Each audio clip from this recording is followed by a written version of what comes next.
Hello, hello everybody. I hope all of you are having a wonderful day so far. Today we will be picking up where we left off regarding the trying to make our game. But we don't have to get into it right away.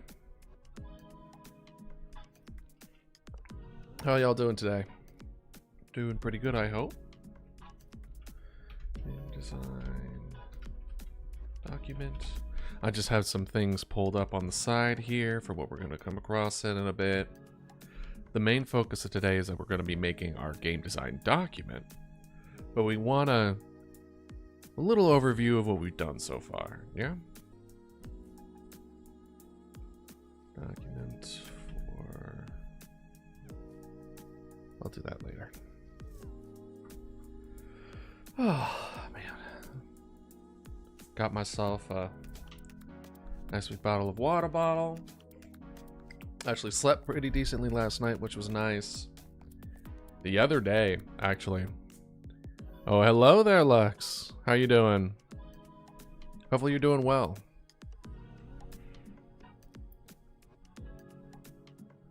Hell of an introduction, though. I'm just going over what we did previously on Monday, because it was a few days ago.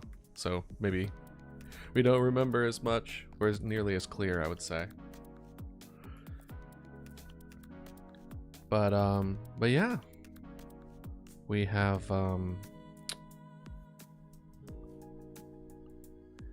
we kind of woke up so tired.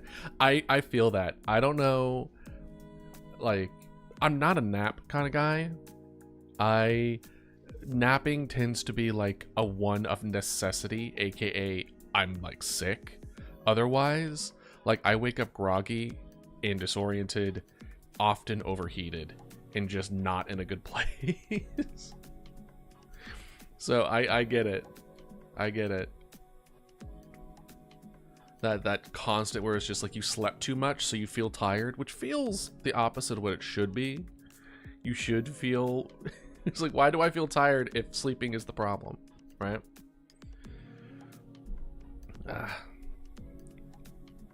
But the other day I had a really rough time sleeping, and it was one of those ones where I had like a stress dream where I dreamed I was back in grad school and I had like skipped most of my classes, so I was failing everything, and I was like, the class that I needed in order to graduate, I had like a 30% in, and I needed to find a way so I could pass, so I could graduate on time. It was a whole thing. I was having flashbacks.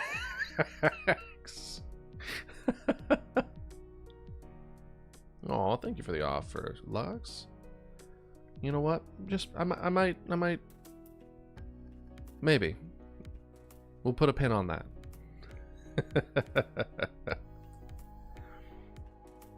just head pats will do for now, I think. That'll be good. But yeah, but luckily last night, there it is, perfect. Beautiful. I'm actually in the works of trying to figure out how to make that kind of an interactable thing for y'all to give head pats in the chat. So hopefully I can get that figured out relatively soon. So then you can do it in the stream, which I'm excited to bring to you. But yeah, when you're having stress streams like that, it's really important to just like kind of have a moment of reflection to be like, okay, is everything okay? Is there anything that like that's been bothering me? Just kind of like a self check, you know?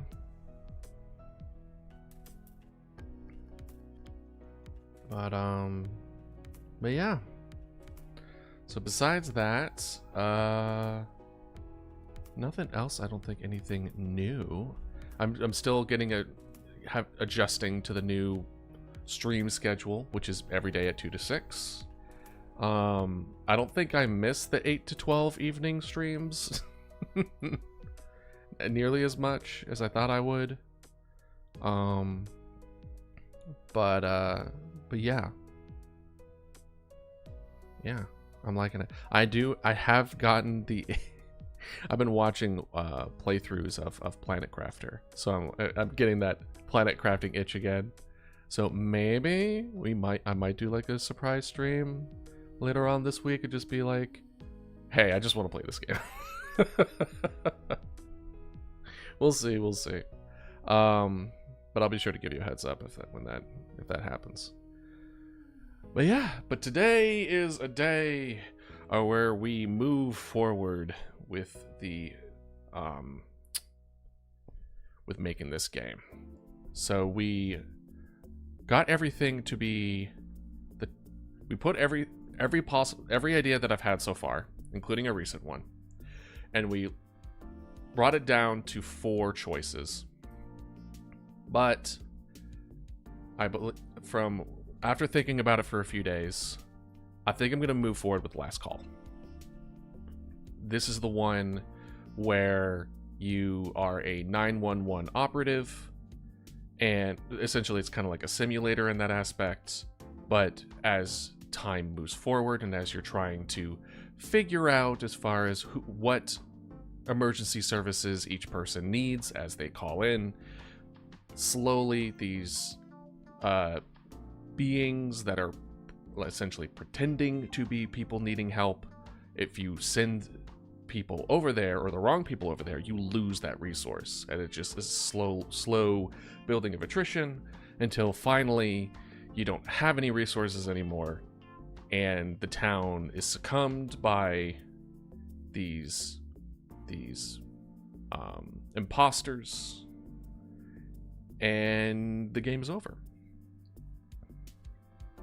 And I think out of all these 4, it's the one with the most game tied to it. The rest of these are more or less either just FPS where you're just clicking on things, clicking on the enemy, and then just listening, or just walking simulators, which have its own place in its own right. I certainly like those games. Tend to have very good narrative and pull. But Last Call, I think, is a good start. So we're going to move forward with the Last Call. So I'll go ahead and just do a little boop. We selected that one. So now that we have decided on that, we need to make a game design document. Now you may be asking, what is a game design document? Well, it is a document that goes into detail. I have some examples here where it's like, this is like a 1-page one where you can kind of get everything short and sweet to the point. And then I have an example of a game design document from Pirate Software by Thor. You might be aware of him. Is very kind of him to kind of like put this in public knowledge because he wants people to make games. But we're going to use that as kind of, oh really? What kind of game did you make, Lex? That's awesome. Was it a video game? Was it like a tabletop? Oh, that's really cool. I actually took a video game making class. I don't remember if it was high school or middle school, but it was kind of like a camp. It was like we went and stayed at a college for about a week, and they taught us like the fundamentals and the 3D software and make Temple Run. Oh, okay. That's really cool that you had a class to do that. That's really neat.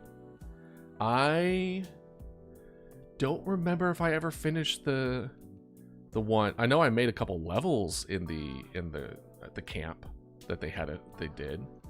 But the parts that I remembered in that is that we essentially had like the whole dorm, like level of that dorm to ourselves. So we like played laser tag in each of the like little dorm rooms, and it was a blast.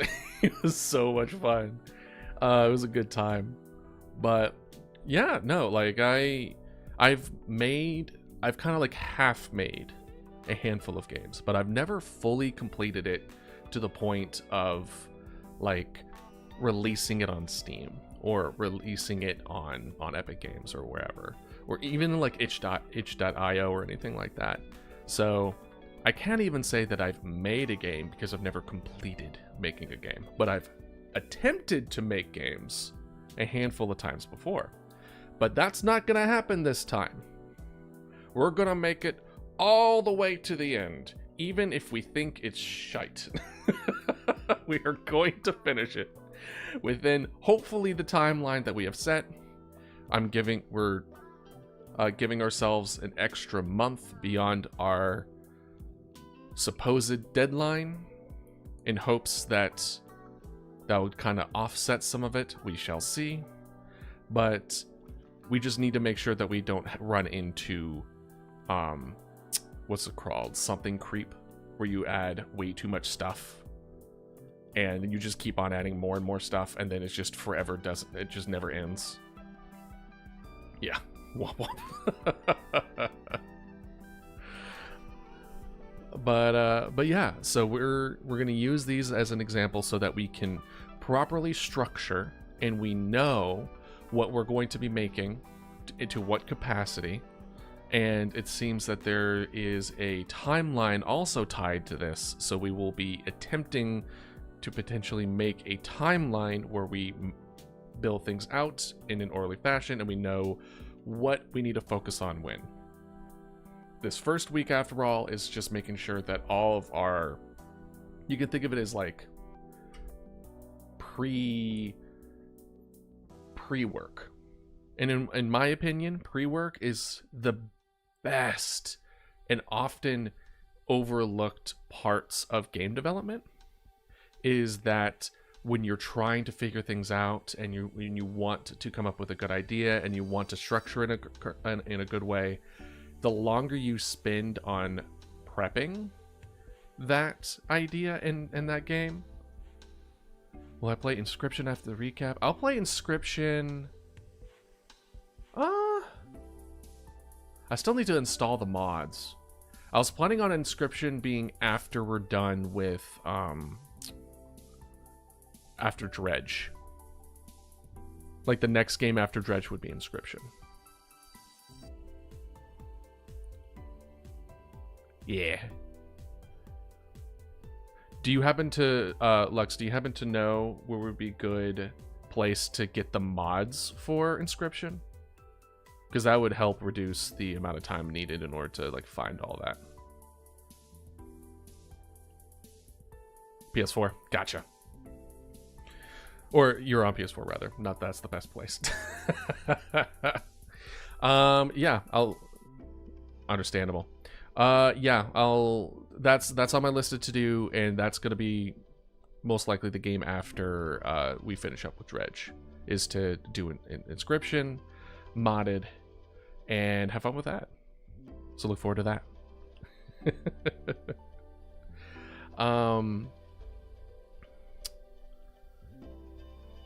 But yeah, so we're gonna try to figure out the timeline. We're gonna try to figure out as much detail as we think we can get. The better that once we move forward and we'd be like, okay, that means we know exactly what we're going to do, and we're not backtracking. We're not going down an avenue that we end up just kind of throwing away later on, because that's in a lot of ways where a lot of the time wasters are, is like, let's just try this, and then without any kind of like plan about it, without any kind of data to support it. If we had more time and or like bigger audience feedback, then I would consider iteration, as far as being like, okay, we're gonna try this, and we're still gonna do that to an extent, but not nearly to what I had my original plan, which was every week we make sure we have something to iterate, and then we give it out to have people try it, give feedback, and then the following week we adjust and then do it again. I just don't think we have the timeline for that much, because though it would be allowing us to do it right, that takes time. And even with the additional month that we're getting ourselves, I have a suspicion, especially since this is going to be the first time, it's either going to be the first time I'm ever going to be doing something, or it's going to be the first time I've done it in like years. So essentially it's going to be new. So it's going to take a lot longer than anticipated. But did I ever end up saying what a game design document was? in case I didn't, a game design document is a document that goes into detail what is in the game, so that everyone on the team are on the same boat. It's I wouldn't say concrete, because I wouldn't say it's like unchangeable, but very much is like, this is the plan, this is what we're sticking to, so it prevents creep. And we're like, we're gonna add this, and we're gonna add this, and we're gonna add this. And as I was kind of looking through it, there is one section where it's like, oh, if we go beyond, if ahead of schedule, if there's extra time, then you have some of the extra stuff that you want to do, right? But yeah. So, Max Flux design document, and then for the one-page design document, it looks like single sentence description of the game. We list 3 words or phrases that convey the feeling of emotion that we want to experience. Genre, story, mechanics, features, interface, art style, music and sound, and then development roadmap and launch criteria.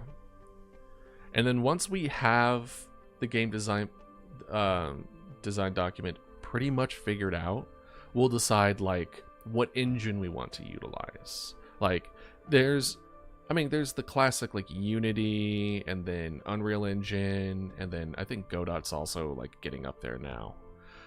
As far as RPG Maker, like all these different kind of good game engines, but it really depends on what you are trying to make. You want to figure out what you want to try to make first, and then pick the engine that align with that.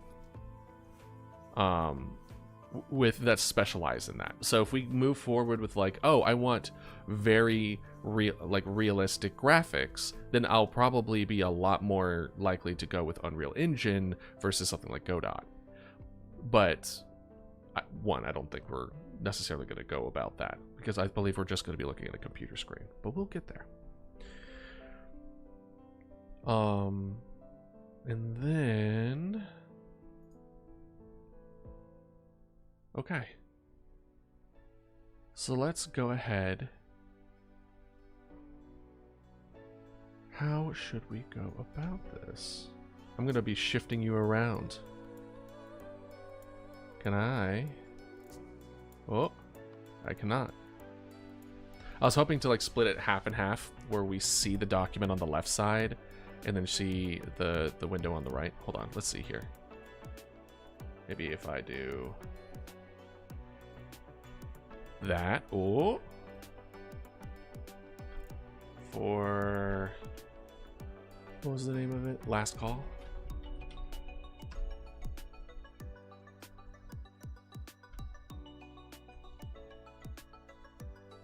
And then I have a Word document set up to the right, and we can write our own stuff.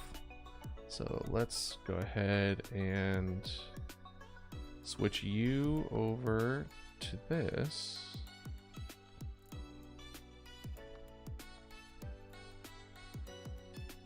There we go.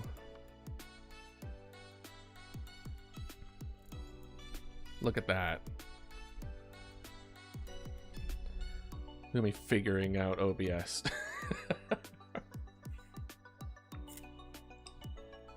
All right. Introduction. Let's zoom this in a little bit so y'all aren't squinting.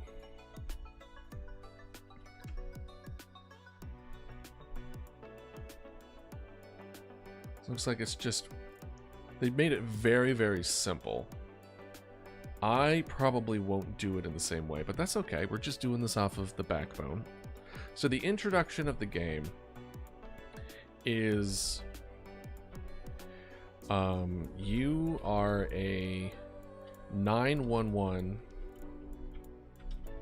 operator.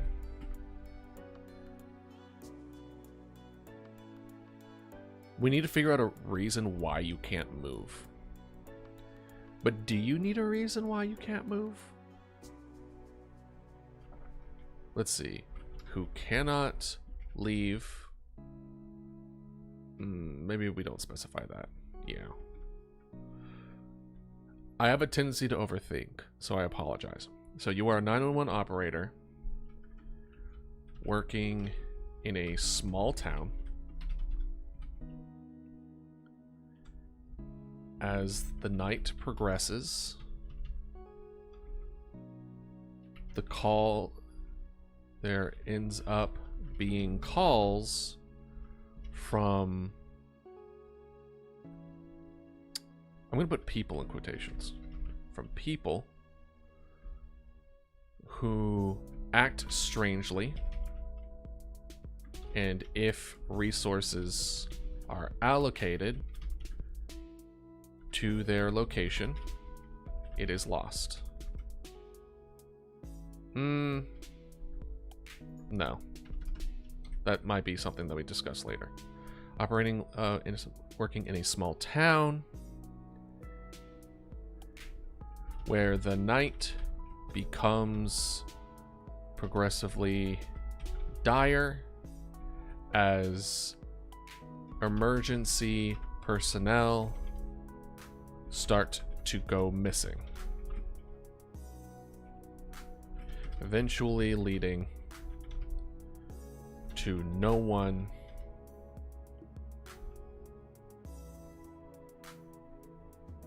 but you being alive. No one but you. You're a 911 operator working in a small town where the night becomes progressively dire as emergency personnel start to go missing, eventually leading to no one but you. Okay. That's pretty... I think that's a decent summary.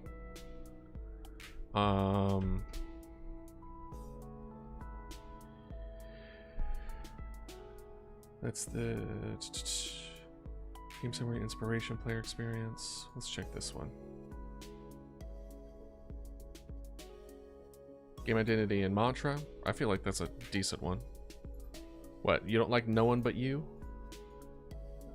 More concise. Oop, sorry, I'll get my phone off my desk there. Leading to no one but you. Nah, we're keeping that one, not only. Let's see here. Introduction / game identity. Design pillars. 3 words or phrases that convey the feeling of emotion.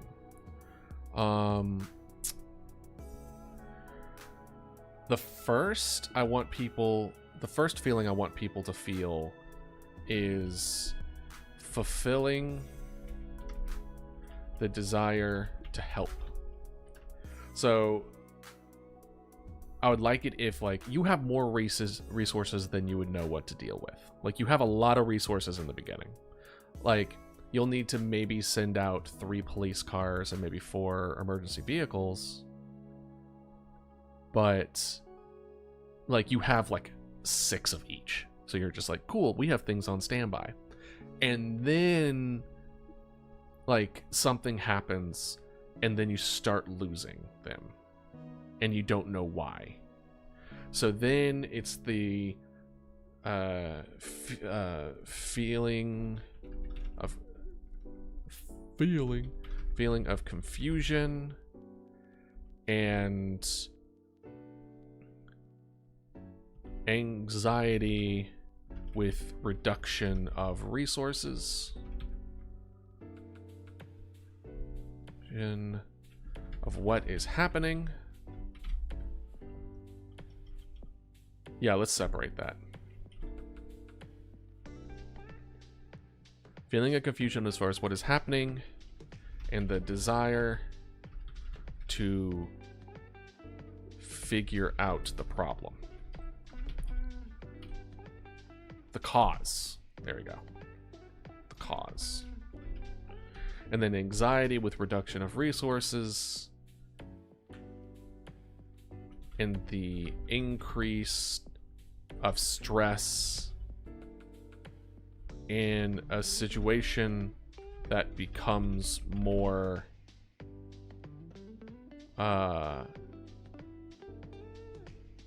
insidious. That's a good word for it.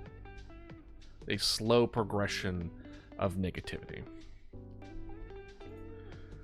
So first we want to give, because fear or horror games are in a lot of ways about removal of power. It's the making people feel vulnerable, right?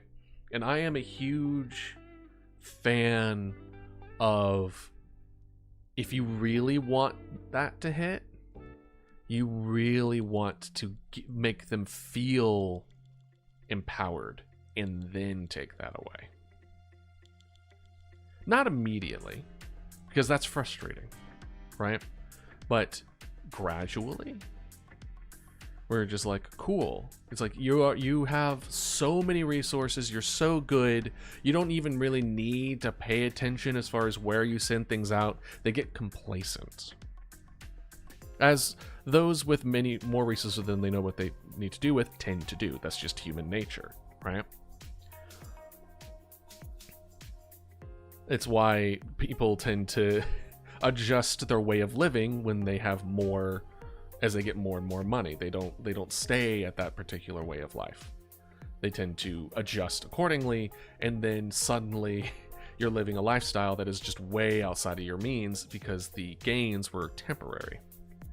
It's why a lot of people, especially those that win the lottery, have huge issues, because then they like, okay, cool, I'm gonna buy a new car, I'm gonna buy a house, I'm gonna buy all these things, not realizing that there's upkeep costs to that, there are taxes to that, there are things that it's like, cool, you now are living a completely different lifestyle and require a certain amount per day to do it. And then they just bleed money and then go bankrupt. So in this case, we give them a lot of resources. They go and help people. And then, maybe they're not 100% convinced that the person on the other side needs help, but they'll send it anyway. Because why not? Right? Why not send it? You have more than enough. Send it. And they do. And it wasn't needed, and they come back and everything is fine, right? But you also don't pay attention to the things. It's like, okay, well, later on in the game, those decisions become more complex because you don't have the resources anymore, because you're losing resources because you were negligent. But I also don't want a situation where the negligence, whereas like if as long as you pay attention, you'll win the game. I don't want there to be a win in the scenario in this case. I want it's just you last as long as you can. Because if you know the signs, if you solved the riddle and you know how to go through and you've recognized everything, then it's just like, cool, I just won't ever send the things to what I know is a problem. I never run out of resources. I am forever in the position of power, and I will get bored. Right? So there needs to be an insidious creep where it's like, you'll lose more quickly.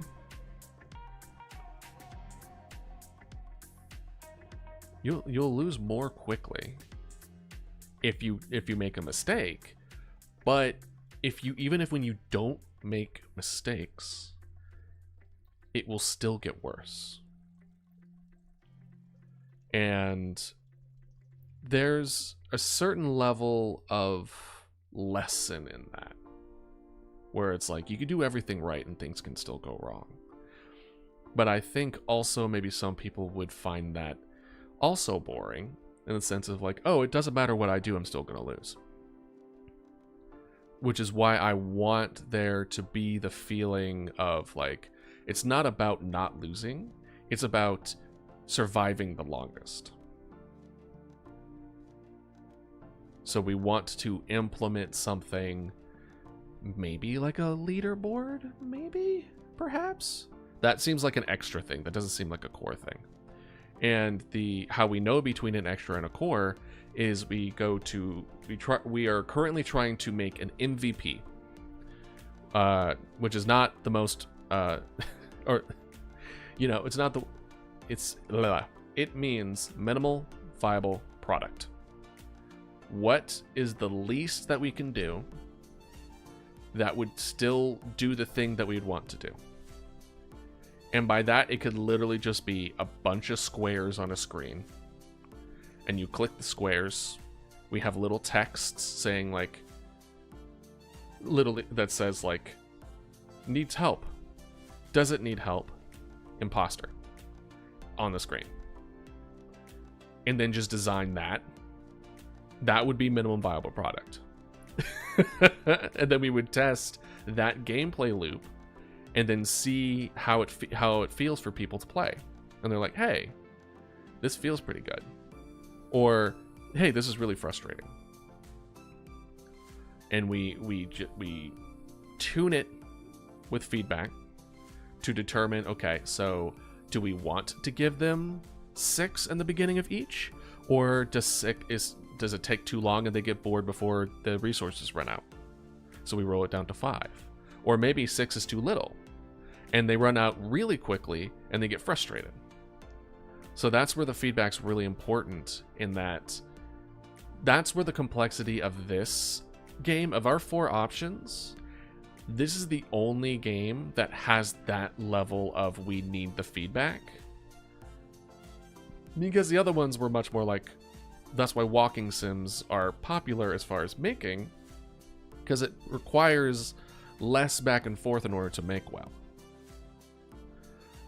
Whereas this one, there is a puzzle, there is a balance, there is a, critical thinking here. So we need to make sure that we're on a good path so that the fear is there and the dread is there. Ooh, dread. Emotions. Dread. I want that feeling of dread where it's like, I'm trying to push this back. I'm trying to do everything I can, but it's not getting better. And then eventually it will push through. It will win. The emotion dredge. It all comes back to dredge. But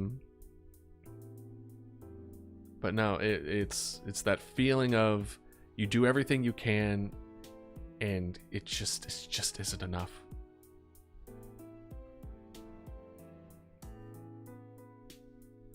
And I don't know, it's in the end, the image in my brain is the moment when you've run out of people to send and the phone keeps ringing of people calling for help as these things start spreading more and more and more as it takes over their homes and their lives. You're unable to do anything. So this is not vulnerability, but what's the word I'm looking for? It's powerlessness. Powerless. I don't think powerlessness is a thing. The feeling of powerless, that you can't do anything anymore. And the phone keeps ringing and ringing and ringing, and then nothing. There's no sound. There's no more people. And then finally, the phone rings one last time. And you pick it up. And it's whatever this thing on the other side, and it knows it's won. And it says its last, you know, maniacal, evil, you know, monologue. I probably won't add that, but it's that last little nail in the coffin, being like, that's that last call of this thing that it knows it is won. And then it ends. And then you're like, you can either do it like, oh, I mean, the outcome of that is, oh, that was so boring, I hate this game. Or it's like, oh, that was so scary, I don't want to play this game. Or it's like, F that guy. I'm going to go again, and we're going to kick his ass. And then they try to last as long as possible. Maybe even, I mean, people like it when they are recognized for their efforts.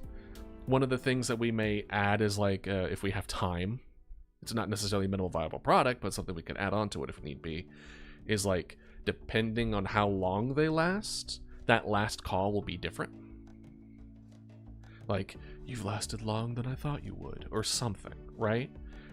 It feels kind of blech when you try really hard and then nothing changes. You know what I mean? So, actually, you know what? Let's add that. So, potential ads. We want different last call narrative depending on how long the player lasted. Yeah. All right, we got genre slash story slash mechanics summary. That's a lot to just shove into one section. Genre, story, and mechanics? Nah, this is just, we're gonna do summary. And then we're gonna subdo it genre.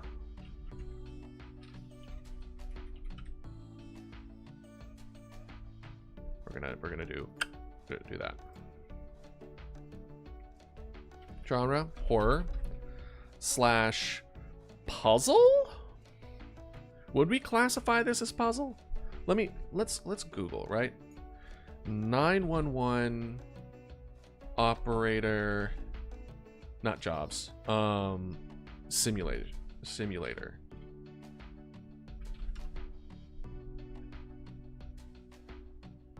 Oh, looks like, honestly, what we need to do, we need to look either at a gameplay or play the game of different 911 simulators, and then use that as like an inspiration there. We need to do that. So it looks like there's a game called 911 Operator. It looks very similar.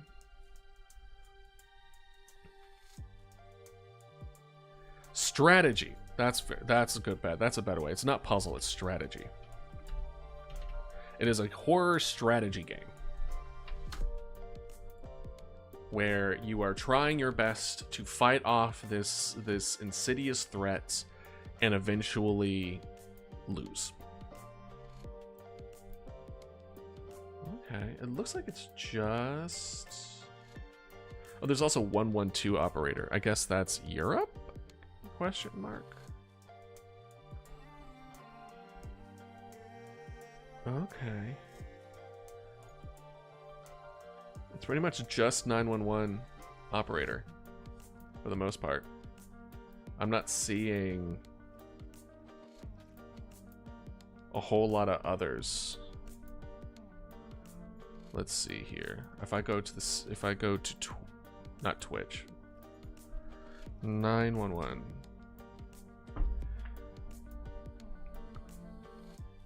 So there's I'm looking at Steam right now. 911 Operator. We got DLCs for 911 Operator. We look at it. Well, one is only $15. That's not bad. What are games that are like it though? That's what I want to know. It's like, what is an equivalent? Infection Free Zone, 112 Operator, Aquarium Designer? No. Delivery Inc? No. Maybe we look at 112 operator. Is that an equivalent city in the world that makes calls, dispatch rescue forces? So let's see here, because I believe, if I remember correctly, if we look at this, we have inspiration section, right? So inspiration is very important because, you know, people don't design things in a vacuum. People don't create things in a vacuum. Creation and creating tends to be overall a combination of different things that you like that you combined in different ways. So beyond the summary here, let's do, actually, even before this, before the design pillars, let's look at inspiration. We have 911 operator and 112 operator. Those are our two. From what I can tell, these are really the only two that we would need proper things to go about. And we could just kind of see what they do. First of all, they're not expensive. Well, 112 is $25.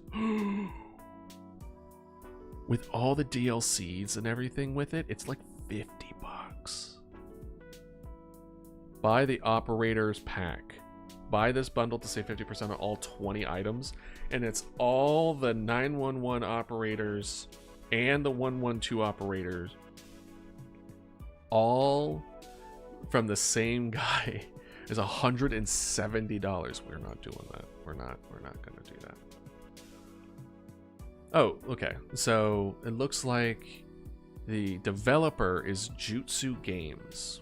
They have made 911 operator and 112 operator. And then a game called Rustler, a Grand Theft Horse. Okay.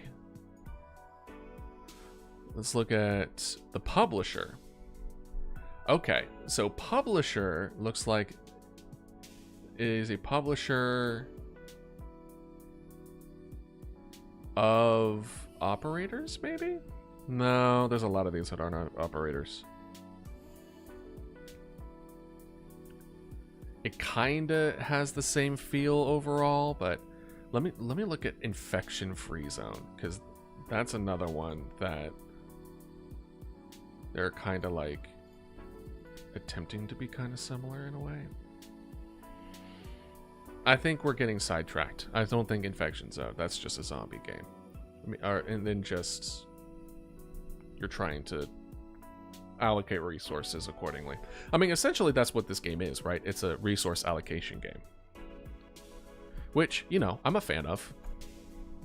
I remember playing Anno 2070, I think. I really enjoyed that one. But yeah, the two operator games, I might just watch some gameplays of it, do some research, see what inspirations we can take from it. We are not going to be trying to do the same thing they did, but they might have very unique mechanics that we can, you know, get inspiration from.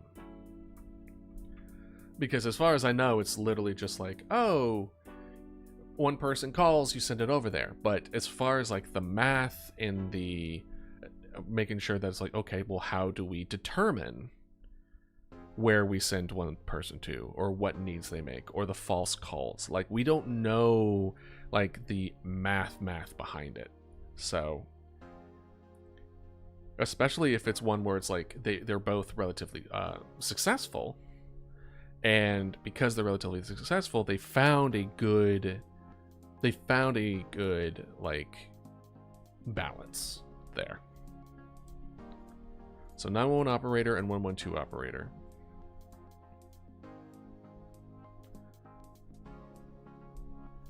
overall, actually, you know what? We're gonna do that, and then we're just gonna put there, and then other emergency operator simulators need to write inspirations slash maybe notes here. So we'll go into inspiration once, you know, I've played or at least watched gameplay of the operators of the operator games. It may be easier just to play it, or it may be quicker to just play it versus watch it. But we will do our homework with that. So there's definitely homework here. So design pillars. We have our design pillars. Genre, horror, strategy. That is correct. Well, I guess I should also look at... Can I do that in the store when I'm looking around? Horror... strategy?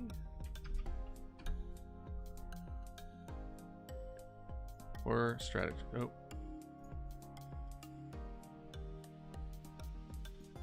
There we go. There are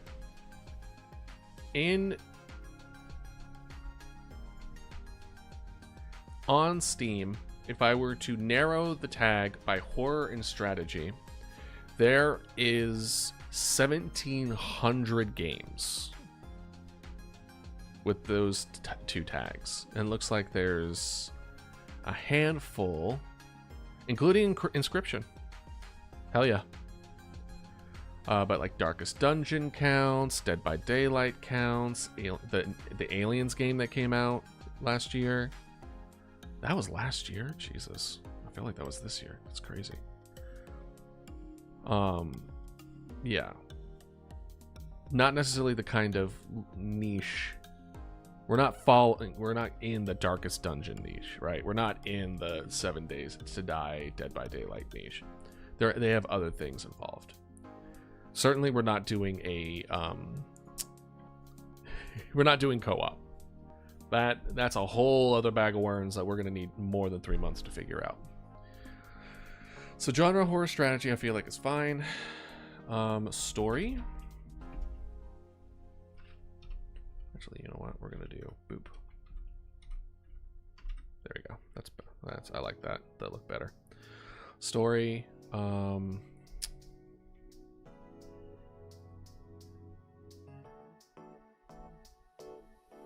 Maybe we will do, should we say a new 911 operator starts working at a police station? Where do operators work? Hold up. Where do 911 operators work? Here we go. Places include Arlington County Emergency. Okay. Emergency communications.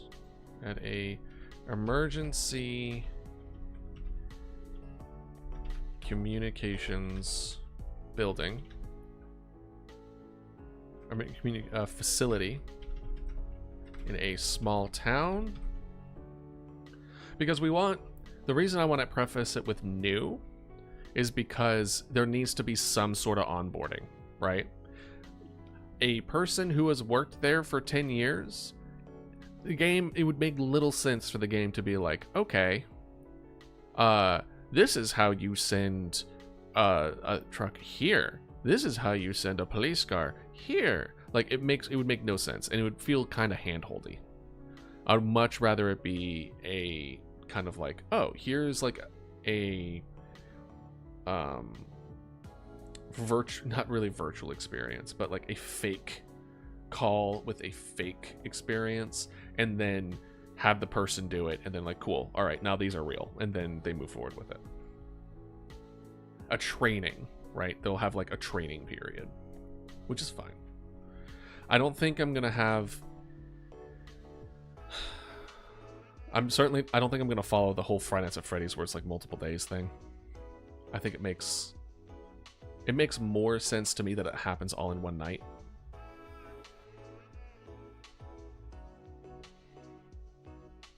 But if it happens all in one night,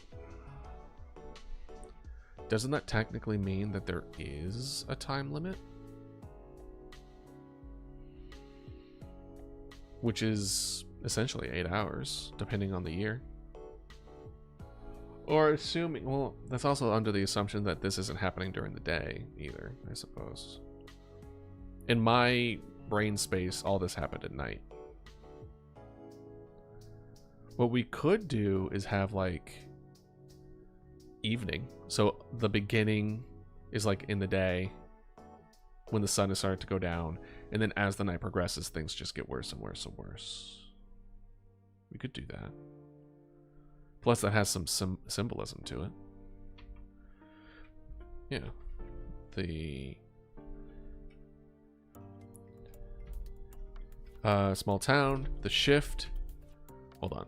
Second shift.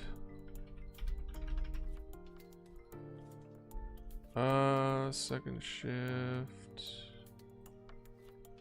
Let's see here. 1 second.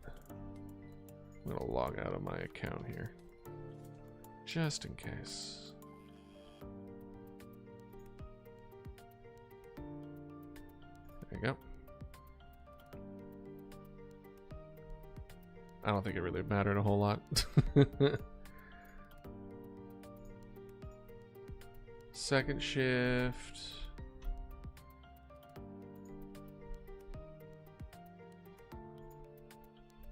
Hours. 5 p.m. to 1 a.m. That sounds about right. We'll say second shift. Or start working in an emergency facility in a small town. The shift, starts working a second shift. No. That makes it sound like they were working somewhere else too.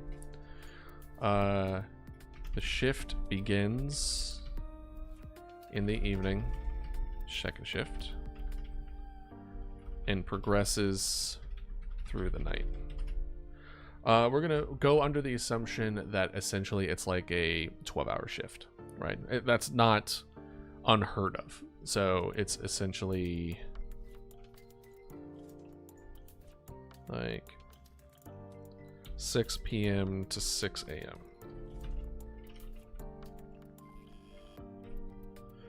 Out the night, and progresses in difficulty through the night.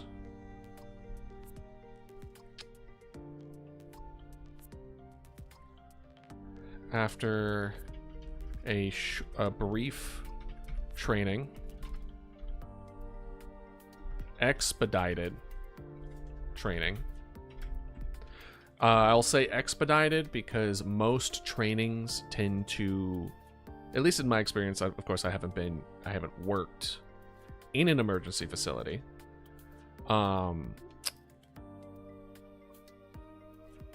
Training is usually like a week minimum, and I imagine it's even more so in emergency situations. So to have a thing where it's like, this is training, and then like 30 minutes, like 10 minutes later, they're like, all right, here's some stuff. that would rip me out of the belief a bit. And I apologize if it's very much just like, you're overthinking this, and it's more like, these are the things that I would see in a game that would kind of rip me out the belief that this isn't a game. It's just like little things of like, this is a 911 operator area. Why are they immediately jumping in? They're new. We wouldn't have to have the new thing. If we remove the new thing, then it would make a little bit of sense. What if What if instead of new? What if instead of new, it's returning? Ooh. Ooh. I'm thinking of something. I'm cooking. I'm cooking. So instead of new, well, I mean, we have 2 groups. We have the new, where the person needs to be trained and before being thrown in. But some issues with that.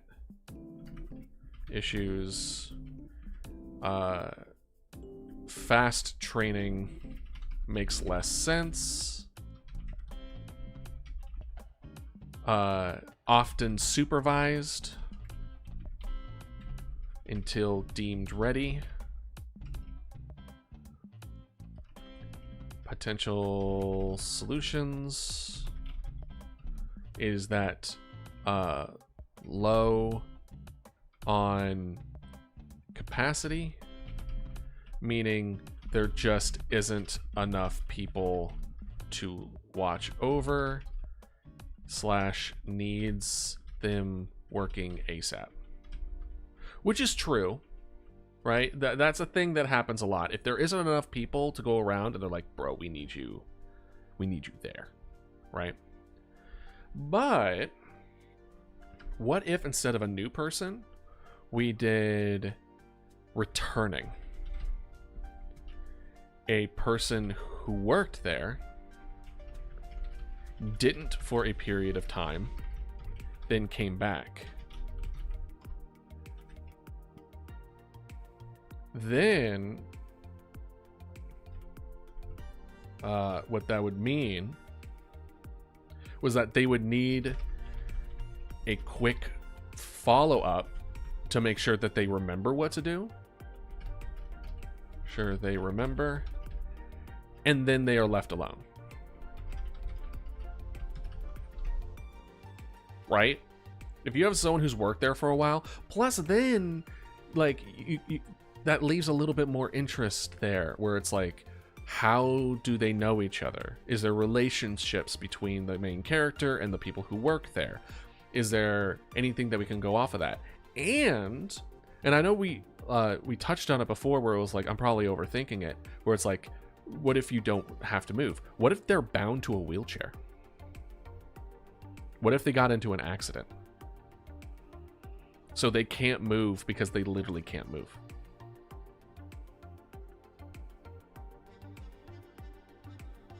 That could make it a little more interesting, rather than just like, don't think about it. I never was a fan of the don't think about it approach, but sometimes you just gotta, you know?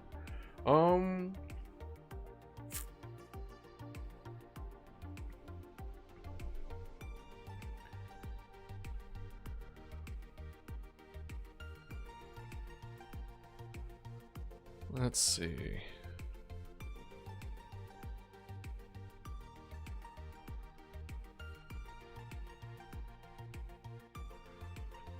So I think we're gonna say returning. We're gonna adjust this a little bit. We're gonna say a returning 911. Let's say emergency.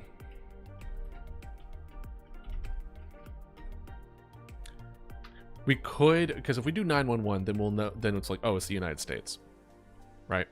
112, I believe, is Europe. If we do emergency and we stick to emergency, then it's kind of,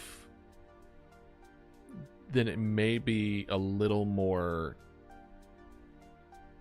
like, where is this kind of mentality? Granted, the lack of accent's gonna gonna do it. A returning emergency operator starts working.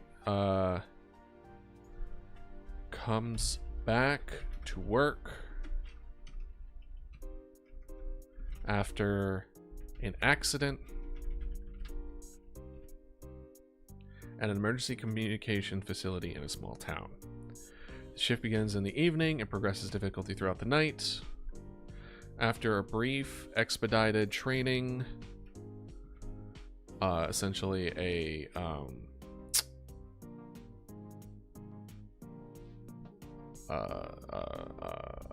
what do they call it? Let's say we'll just stick with expedited training. They are thrown in to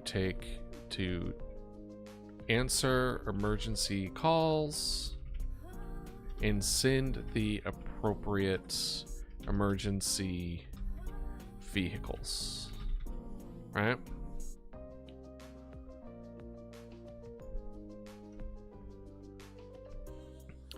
Oh, by the way, Lux, I don't know if I ever mentioned it before. As far as the streaming schedule and all that stuff, the Monday, Wednesdays, Fridays are like us working on a project, and then the Tuesday, Thursdays are the game stuff. So for Dredge, I'm planning on doing Dredge tomorrow. Just a heads up.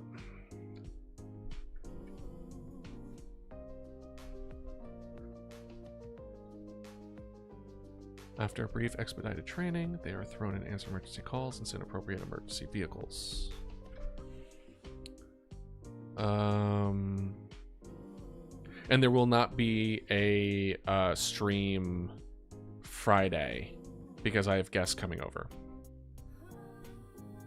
Maybe also not a Sunday because that's Mother's Day, but that's also a maybe. We'll see. I tend to keep my Discord updated, though, if you ever want to join that. So that way you're not just like, is he going to be on? Is he not going to be on? I don't know.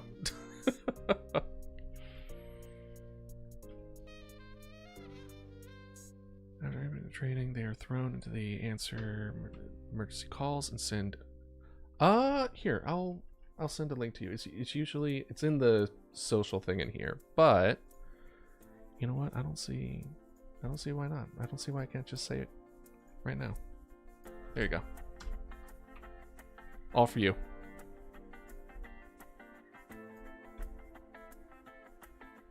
Let me know if that doesn't work for whatever reason.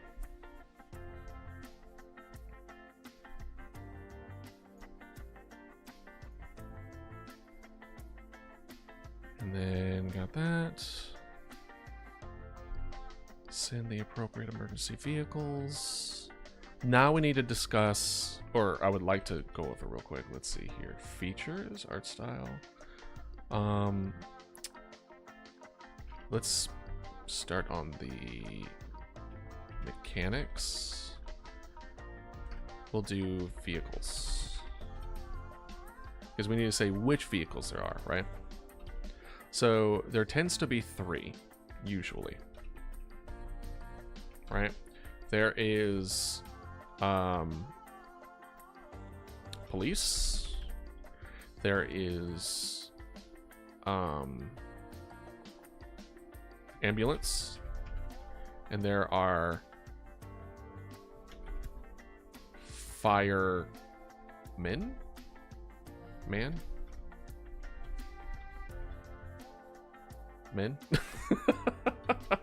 I feel dumb. I don't know why I'm feeling dumb with this.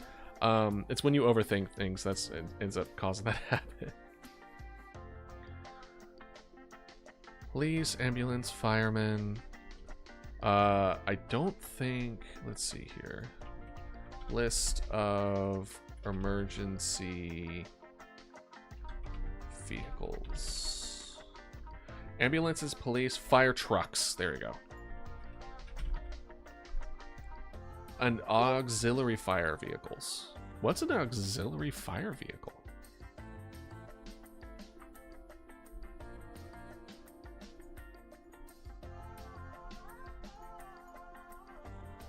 Ah, welcome to the Discord, Lux. Thanks for joining.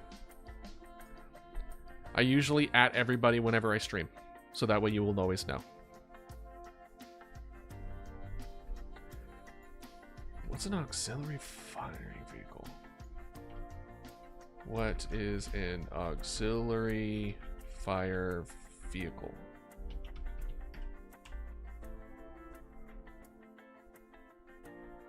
Looks like it's...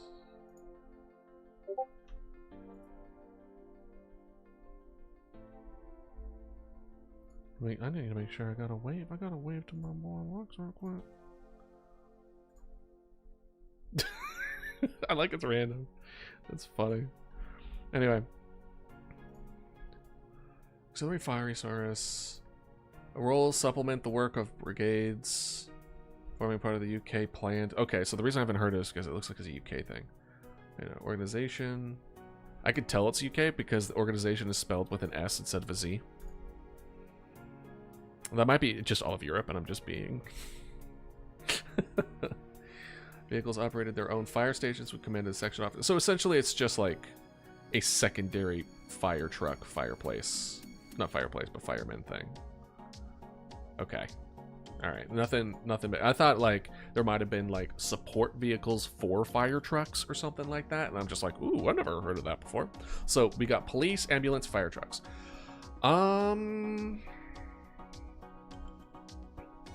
My original thought of this game, I didn't even consider fire trucks. But that's also good. 3 is a solid number. 3 is a solid number as far as resource allocation. So I'm fine with police, ambulance, fire trucks. And I'm also okay with it being imbalanced as well. Where it's like, oh, we have a lot of police, some ambulance, and then a little fire trucks. Ooh, what if we... Potential ads. I'm just throwing in this here because I'm thinking about it.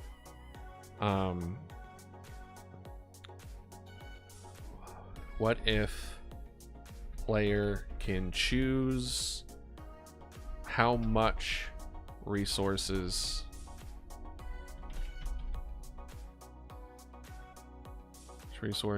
in a custom game type?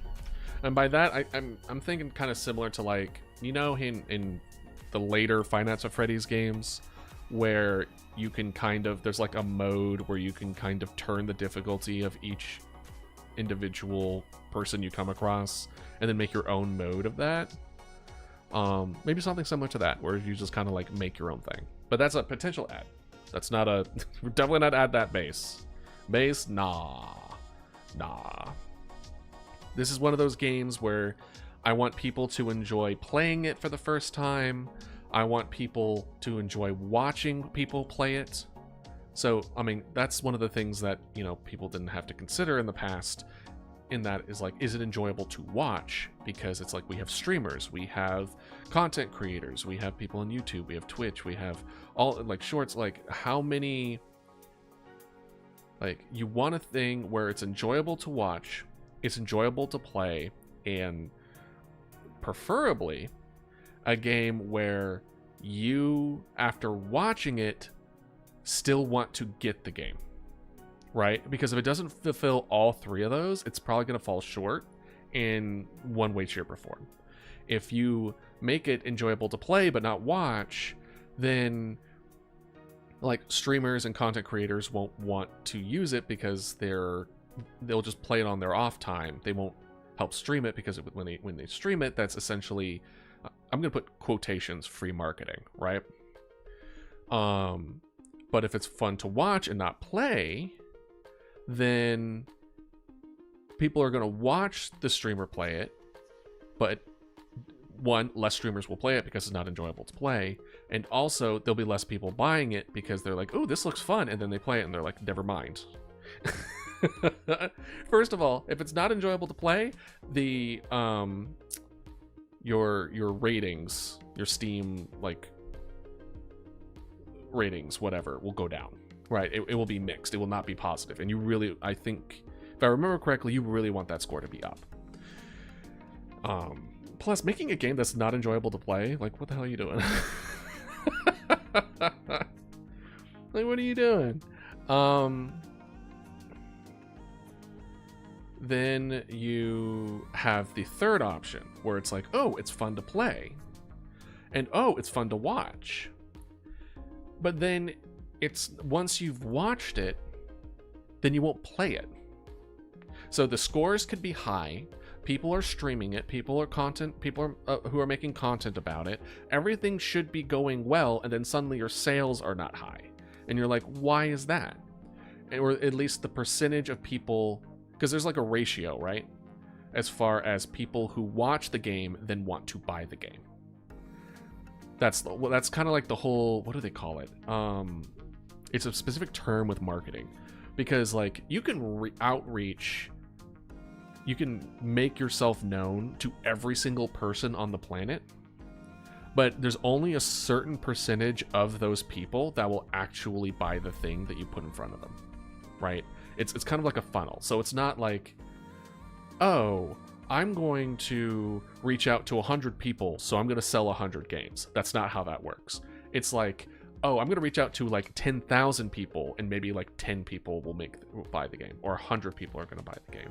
Or if you're lucky, 1,000 people will buy the game, right? So it's like, how big is that end funnel going to be as far as outreach versus actual sales? And you want that funnel as big as possible. But you also want to make sure that your outreach is good enough, because like the way that the math works, where it's like, is it better to have reach out to 1,000 people with 6% of them buying it, or 100,000 people with like 2% of people buying it, right? I don't know how the math works on that, but the actually, you know what? Let's look. What did I say? 1,000 times 6%. So that's, I did that wrong. 1,000 times 6%. So that's 60 people. And then I said 100,000 times 2%. Oh, you want the 100,000. Well, that's why always want to outreach as many people as possible. Because the amount of people reached really is what increases the thing. Let's instead of that, let's do 10,000 at 2%. It's like 200. Yeah. Anyway, point is, you want to make sure that funnel is big enough and the outreach is big enough to get enough money to live to like be able to do the next thing, right? And I mean, that's one of the benefits of being, going into this and with the idea of I am a solo developer, is that I only have to care about my bills and paying myself versus like a team. So someone in let's say a team of 5 makes a game, right? You then have to make 5 times the amount of money in order to like live off of it than you would with one person. But the quality with 5 people is very different than 1. You know what I mean? So already our goal is we're a minimum viable product. Our game's going to look kind of shitty for like most of the process. Making it look pretty is the very last thing we do. Because if we make it pretty from the get-go, feedback's going to be weird because they're going to be like, oh, something's off, but I don't know what it is because it's covered by the fact that it looks good. And I know we've all played those games where it's just like, man, I don't like this game, but it's so pretty. Pretty? Look, if there was a graph, we could just make it look pixelated on purpose. That's true. We could make it pixelated on purpose. In the way that we got it about it, like we could totally just make this kind of pixelated, straight up, because it's going to be a computer screen. So either we could make it pixelated, maybe not super uber pixelated, but also pixel art. As someone who has gone a bit into pixel art to work on the stream avatar stuff, pixel art takes a lot of time to make. So it's kind of like one of those things where it's like, yeah, we could go down that route, but would that really save us time and effort? Or would that put even more effort if we were just to use like free 3D models or something like that, But that's definitely aesthetics. That's on here. That we need to add that. Let's see here. Aesthetics. We need to make a decision on what we want the game to look like. Do we want it to look pixelated? Do we want it to look realistic? I certainly don't want it. I'm not planning on this thing to look like hyper realistic. It is going to be us looking at a computer screen. But what kind of computer? Are we talking like late 90s giant brick computers? Are we talking laptop? Are we talking like 4K monitor? Like, and that's why looking at these operator games, we want to see like how they are going about it. And if we want to go that same route, or do we kind of want to go in a completely different route and it's more pixelated, it's more kind of like small town, I haven't upgraded this computer in 15-20 years, maybe there's some like weird glitchiness to it, which I'm honestly kind of leaning towards now that I'm saying it out loud. Because like I don't know about you, I don't know if you've worked in a place before where they have really old stuff that they should have replaced a long time ago, but that has been a consistent theme for me. Where it is, I have worked at places and I'm like, this is older than I am, and I am old. Not that old, but certainly old enough where I'm like, if I'm competing with literally any bit of technology, there's a problem. Especially in the science field. And it sucks. But so in an emergency communication, I imagine that like they wouldn't really update anything unless you just straight up, it just doesn't function. Like they would probably still have landlines, and well, landlines is also more, you know, dependable as versus like towers. And well, that's another thing that we can potentially throw in is like, what if the towers get the like communication towers gets attacked or something, you know? So aesthetics is definitely on there. We went down a whole rabbit hole, and now that I've gotten back here, I'm like, what was I talking about? Okay. Auxiliary fire, we don't need to worry about that. Mechanics. Maybe just the story.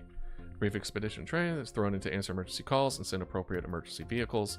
We were talking about emergency vehicles. We were talking about police, ambulance, and fire trucks. We can leave that there for now.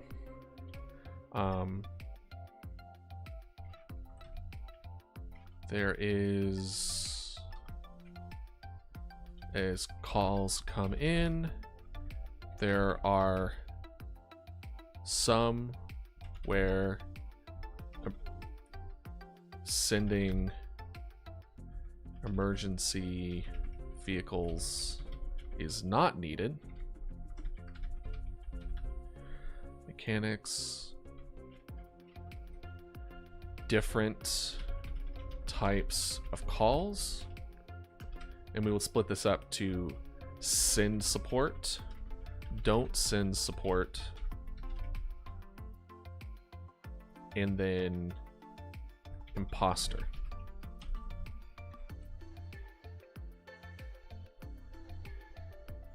Vehicles is not needed. Some sending emergency vehicles is not needed. Not needed. However, in this particular night, there are people who are invading the homes and pretending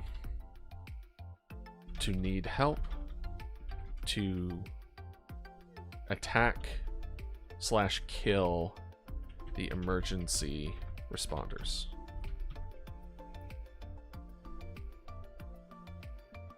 So then they just disappear.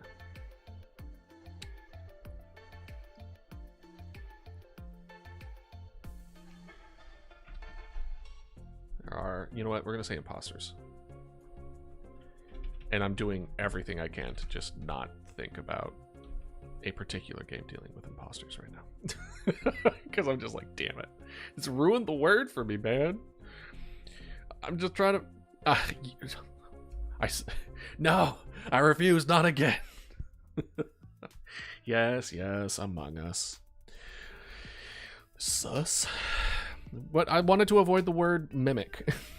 because it's not really Mimic. It's more like Vendetta Catalog. It's more like doppelganger, kind of pretending to be human, but so it's Mimic adjacent, it's Skinwalker adjacent. It's the same kind of like subgrouping of like things that are pretending to be people but want to cause you harm, right? It's that subgroup.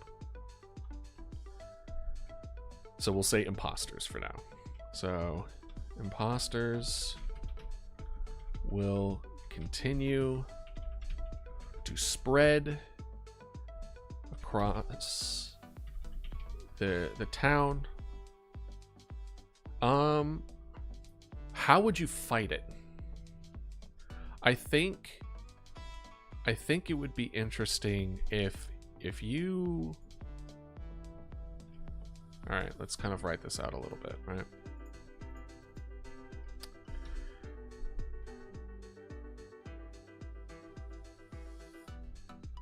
We'll leave that up for now because we didn't add that yet. So problem, you need to stop the imposters from spreading. How do you do it? If there's literally nothing you can do, then that's a non-interaction, and that's not good. You want to give, like, you want the player to feel helpless, but you don't want your player to feel useless, right? You don't want the player to be like, hey, I literally can't do anything, because that's frustrating, that's boring, that's not scary, right? Now, if you had a chance and you could not, or if like you're doing your best but it's still not enough, I think that's a different story versus just being like, it's spreading, good luck. Potential solutions.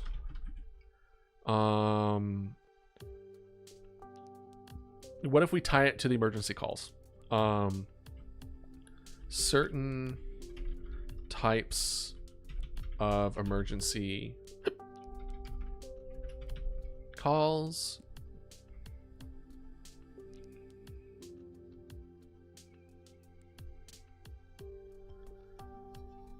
sorry, my brain's get ahead of me. My brain's just like, ooh, what if we add this to the game? Like, I'm feeling the creep. Certain types of emergency calls would imply that an imposter is about to take over that home. If the player sends the appropriate personnel, it prevents that house from being taken over. So I'm also trying to think of this like what makes sense, right? So you have a small town. You have a, let's just say, go for it, Lux. What's your idea?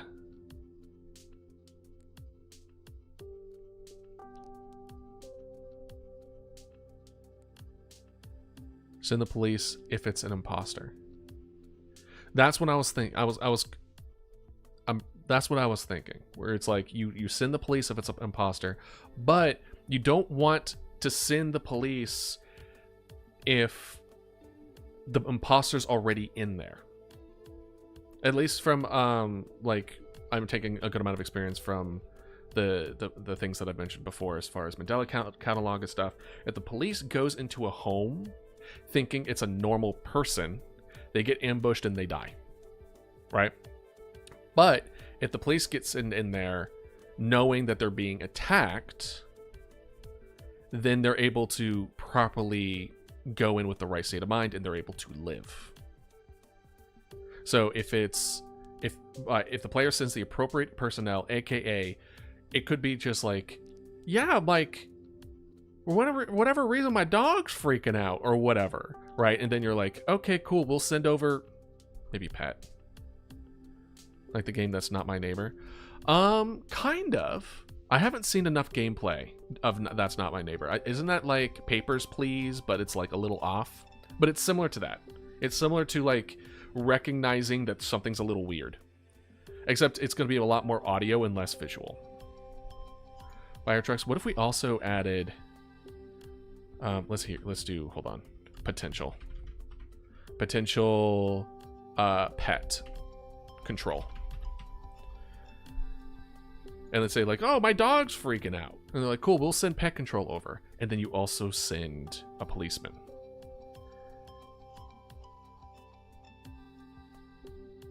But how would...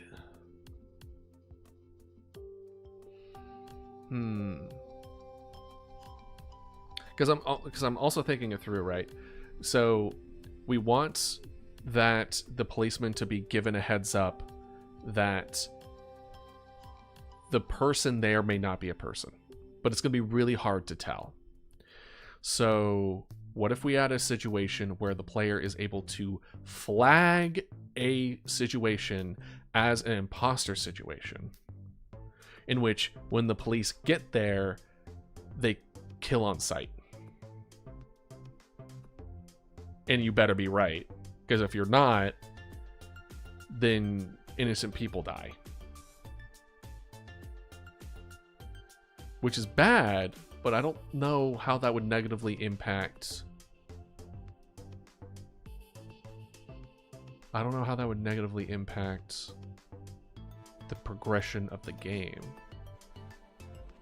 Because I don't think there's going to be like a meta score, at least as of yet, where it's just like, you've lost points because you killed an innocent person.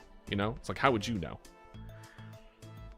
And one of the biggest secrets about horror games is restriction of knowledge.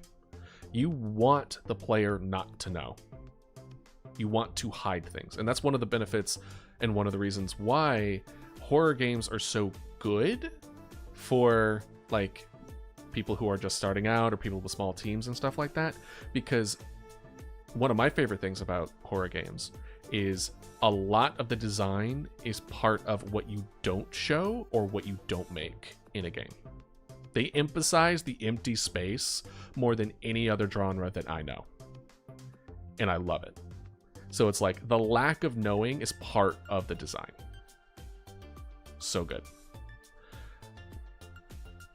So, small town. Let's say there's like 20 houses. One house gets taken over by an imposter. They want to move to the next house and make them an imposter. But not everyone would call the police. Sometimes they're not able to. So not every imposter change is going to be at the emergency. Like, they won't call them. Right? Let's say it's someone with their headphones in and they're doing chores. Or they're out walking their dog and they get attacked on the way. Or they manage to lock themselves in a room but they don't have their phone on them, right? So not solutions, thoughts. Not every imposter interaction would lead to calling the emergency number. Right? Not every imposter interaction would lead to calling to the emergency number, which is true. It could be something as dumb as somebody who is overconfident. They're like, I got a gun, I don't gotta worry about nobody, and then they end up getting got, right? Or it could be someone distracted, or someone not paying attention, or someone who tried, or maybe they're getting smart and they're starting to cut the lines, like phone lines and stuff like that. Not every single one. It feels unrealistic that every single imposter problem would have someone calling the emergency number. I would say most, though. Most do. I would say most do. I think a vast majority of people, when something weird is going on like that, you're gonna call an emergency number. You're gonna be like, hey, someone broke into my house? Yeah, the imposter is... I am planning on the imposter having vocal flaws.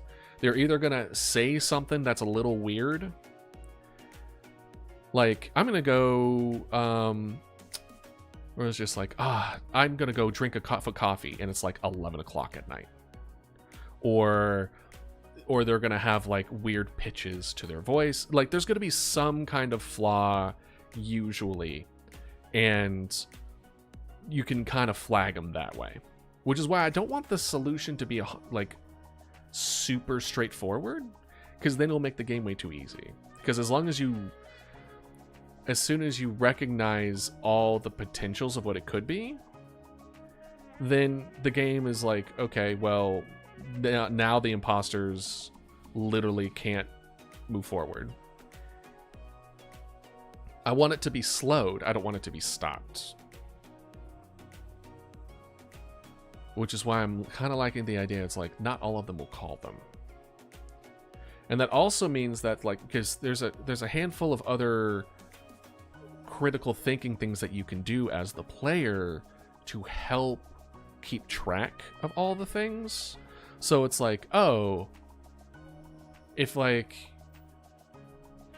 get a second call from the same house, then it's probably an imposter. Or we haven't heard from this house in a while, it probably isn't an imposter. So I want to make sure that we disrupt assumptions. We want to disrupt assumptions. Because disrupting assumptions is how you keep people on their toes. Where you're just like, ooh, okay, so if we figure this out, we put this, or these are the rules we're assuming they're followed by. But we want them to kind of break that a little bit. If you break it a lot, then people are going to be like, well, that's frustrating as hell. Like, how the hell was I supposed to know? Right? We don't want to reach the level of how was I supposed to know, but we don't want a situation where it's just super straightforward and then it's just not even difficult anymore.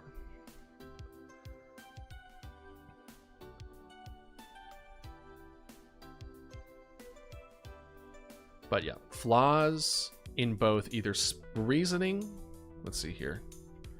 Flaws in the imposters would be in either vocal, reasoning, or structure. Right? Because that's kind of like the three big things of speech, right? It's the sound coming out of their mouths, it is the thoughts behind making the sounds, and it's putting it together so it actually makes sense. Those are the three things of like actually saying something, how that works. So by causing flaws in any of those three, I would definitely say like vocal would probably be the easiest. Structure would be the second hardest, and then reasoning would be the third hardest. Reasoning requires subtext. Structure requires understanding. Vocal just requires listening. Right? You can flag a vocal flaw if there's like suddenly it starts talking like they're on a radio. Right? And then it's just like, oh, well, that's weird. We're going to take care of that. And then structure is just more or less like they say the words in a weird way. Where it's like, I'm going to pick up the trash out. Instead of take the trash out. You're going to pick up the trash out. And you're like, that's not right. That's not the right way to say that. Okay. You don't really understand. Because that's these things, these imposters, I like, they do have mimicry. They do say the words, but do they understand the words, right? And then reasoning is the one where it's like everything they said was completely correct. It sounded good, the structure was fine, but then that's the like, I'm gonna go take a. It's like I'm making a cup of coffee and it's like 1 o'clock in the morning, and you're like, no one makes cups of coffee at 1 o'clock in the morning unless they're like doing an all-nighter or something, which, you know, makes sense, but that's what makes reasoning so difficult. That's why it's going to be the most difficult one, because there could be situations that would allow the reasoning to make sense, but that's also a human flaw, where we try to make sense of things that don't make sense, and they prey upon that instinct to try to make sense of something that really doesn't. So that's the imposter flaws. We can add that. Why do you get coffee in the middle of the night, Lux? How do I know you're not an imposter, huh? How would I know that? You might be. You might be now. Do you need to stay up late for something? Actually, I have coffee left over right now. No. Well, no wonder you're having issues sleeping. What are you doing coffee? Are you trying to stay up for, like, are you studying for a test, or why the midnight caffeine? It's so bad.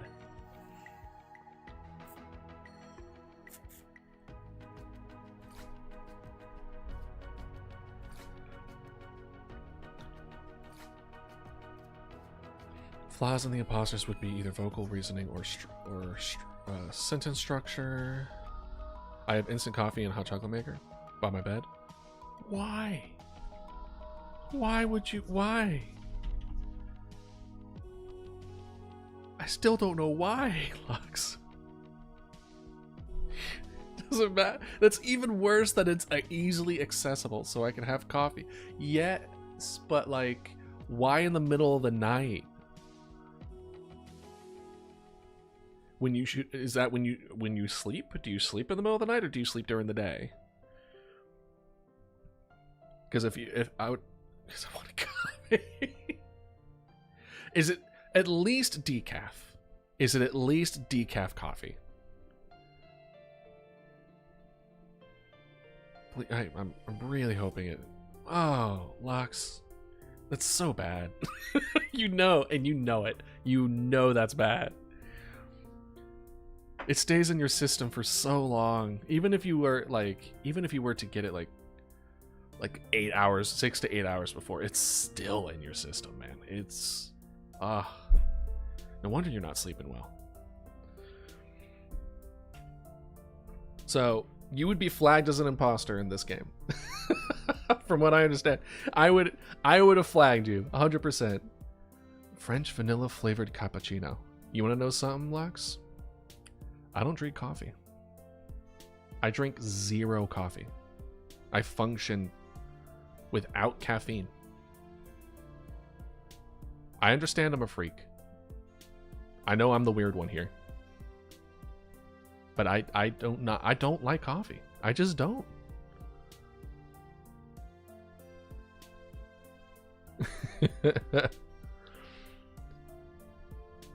But no, I just don't. I mean, granted, like at least when I was in college, the caffeine that I drank was from Mountain Dew. So it was like a Mountain Dew voltage with white cheddar popcorn was what I stayed up like studying with. And unsurprisingly, I gained a good amount of weight from that. But yeah, no, I just don't like the taste of it. But I never also like grew up with it. Like my parents didn't drink coffee either.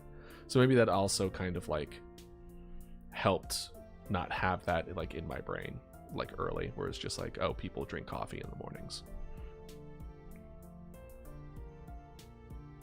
I do suffer because of that, though. Most people are just like, "Oh, you're gonna be up and at it and ready to go in the mornings, right?" And I'm like, "No, I barely function within like an hour or two after waking up.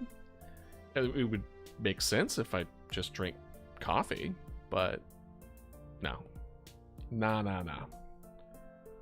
But yeah, no. The vocal reasoning and sentence. You know what? You'll just be in this game, Lex. You'll be the one with like, oh, I'm just gonna make coffee, and then you would be like, why are you making coffee at 1 o'clock in the morning?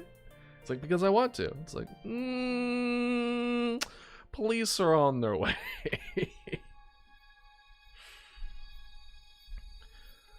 Because I was also thinking of like, oh, I'm about to take my dog out, and it's like 3 o'clock in the morning or something. But like, which is also odd, but not super odd. So maybe I'm not thinking of really good reasoning ones where it's like, no one would do this. Like, I was going to say vacuum at 3 o'clock in the morning, but I've been in an apartment long enough to know that that is also something that people do. So, I don't know. Anyway, we're moving on. The imposter, types of different calls. Flaws in the imposters would be either vocal reasoning or sentence structure.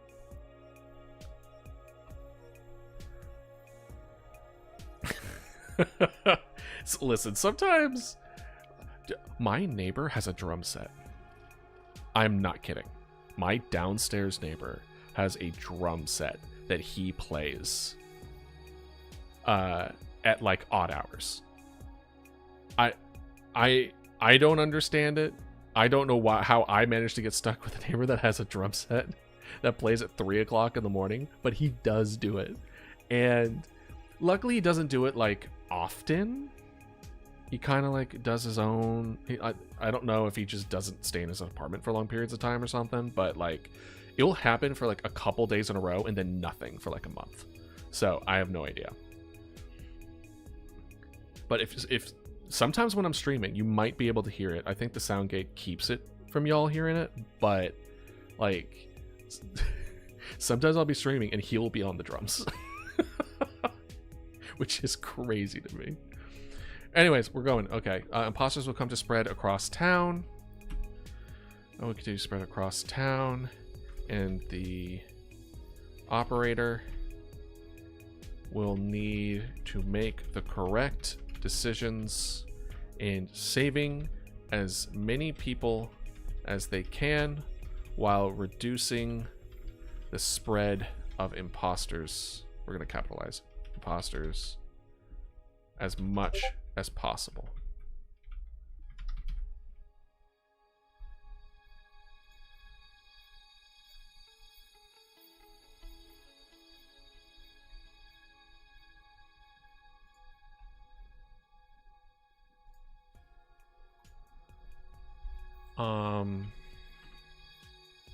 However, no matter how many good decisions were made,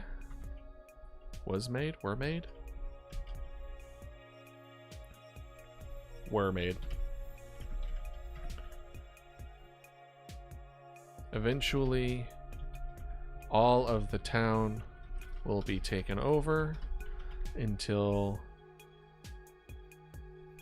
the operator is the last one left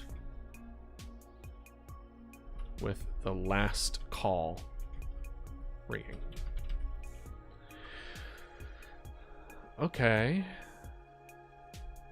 So we do kind of skip a bit where it's like, oh, it just goes down this list and then until they're the last one, right? However, it shouldn't be, she's not the only one in the facility, right? There's definitely other operators there, but they all would also live there.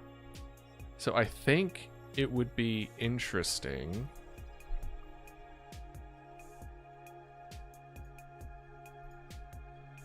if we, let's see here, we'll just label this as thoughts. We want to disrupt assumptions. What if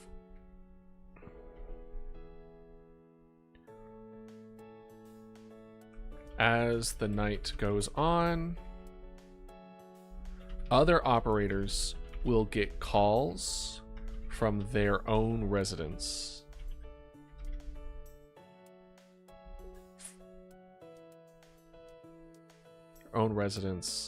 or loved ones, and will leave to go back.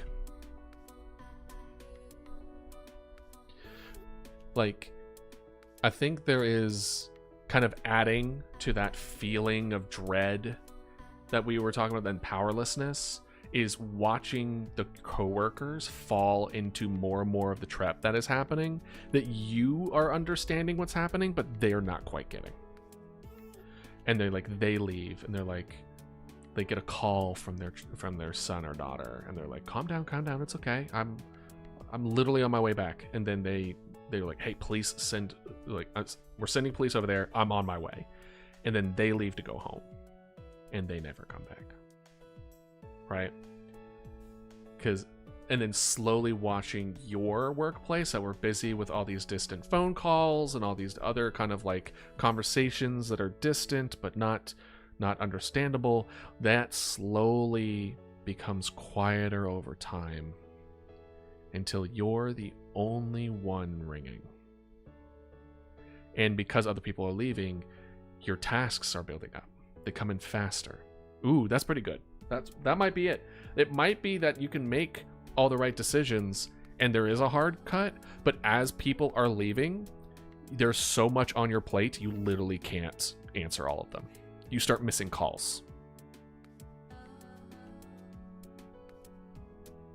That's not bad.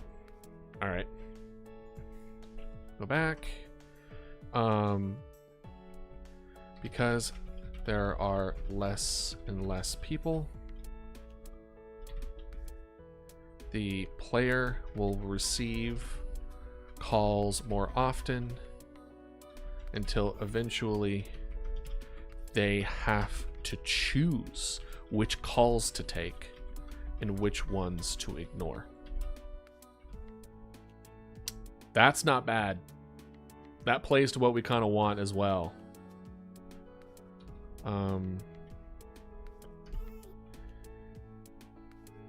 In the beginning, let's add this to music and sound, right?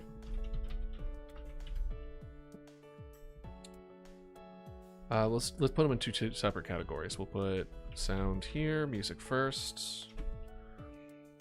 In the beginning of the game, there are consistent sounds of phones ringing and conversations happening, but are not eligible. What are they, a bachelor? Understandable. Illegible? I'm gonna just move on. They're not understandable. However, as people leave to check on their homes or loved ones, the sounds start to taper, eventually leaving only the player's phone ringing. Yeah, I like it. I like that quiet. I love playing with that instinct where I'm sure you've heard of it in the past, where like the forest goes quiet when there's a predator nearby, kind of thing, where it's like, oh, there's the sounds and busy sounds that we tune out just because like they're just noises, right? And our brain's really good at filtering things out like that. And then it just slowly goes down until there's nothing, and there's no birds, no insects, barely a wind rustling of the trees, and there's nothing. And that really tense feeling that happens when you have a place that should be noisy not be noisy anymore. And there's that sense of dread and suspense to it that I love it. Love it, love it, love it, love it. All right.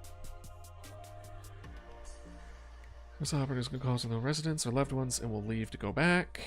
Because this lessons people will call more often until eventually they'll leave calls and which ones to ignore. So we'll put that to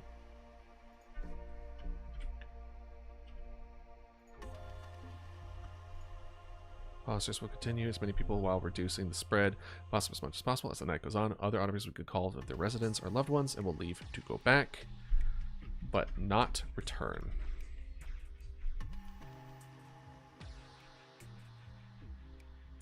Mechanics. Was that what this was? The night progresses ends up calling from people who act strangely and free source out people they just lost. Nope. Because there's less and less people, the players is called more often until eventually. That's a mechanic.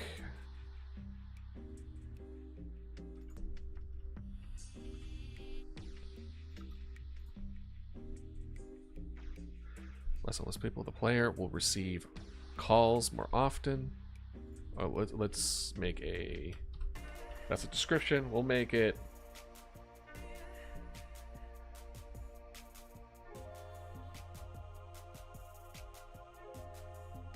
Not procedural.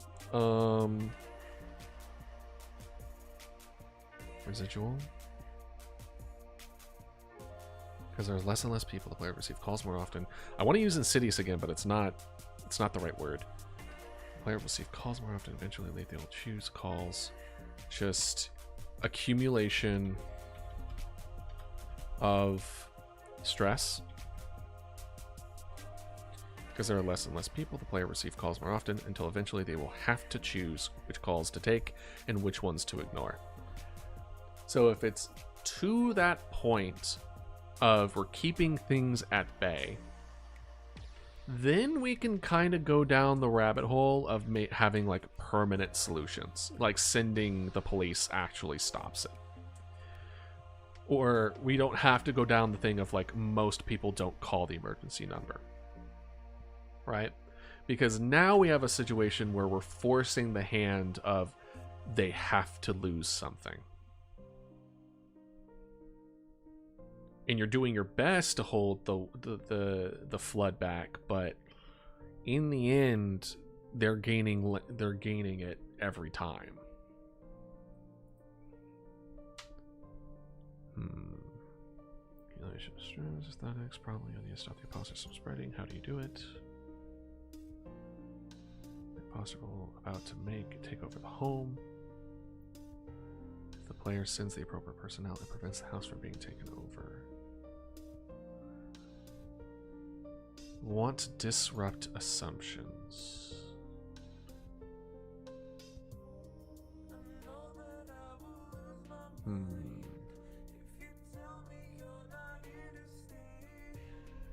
Let's look back at the story, make sure it all looks decent. A returning emergency officer comes back to work after an accident at an emergency communication facility in a small town.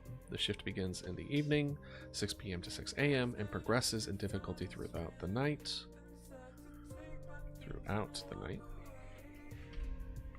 After a brief expedited training, they are thrown into is one word. Into answering emergency calls and sending the appropriate emergency vehicles. As calls come in, there are some where sending emergency vehicles is not needed. However, in this particular night, there are imposters which are invading the homes and pretending to need help to attack/kill the emergency responders.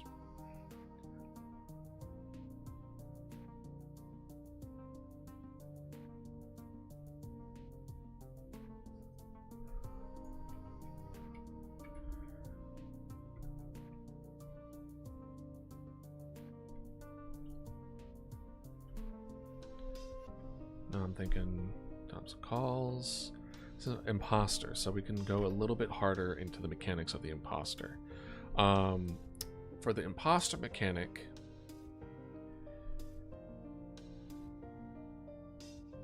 we can think police as the appropriate action. So if it's one of those things where it's like, oh, the imposter needs you to send an ambulance because someone's father has like had a heart attack or something, you wouldn't send police there. You would just send an ambulance and then go on your day, right? Then the ambulance would be completely wiped out. So, and then pet control. Is pet control? Or not pet control, animal control. What the hell am I doing? Is animal control considered emergency vehicle?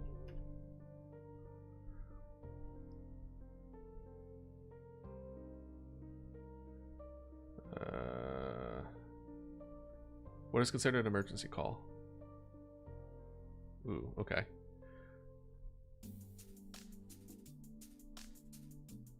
Aggressive animal. Okay, emergency call. Oh, this is just all animals.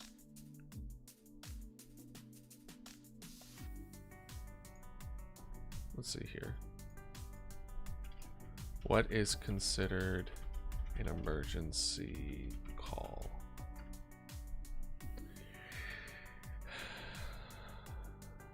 Let's see. Emergency is any serious medical problem, type of fire, life-threatening situations.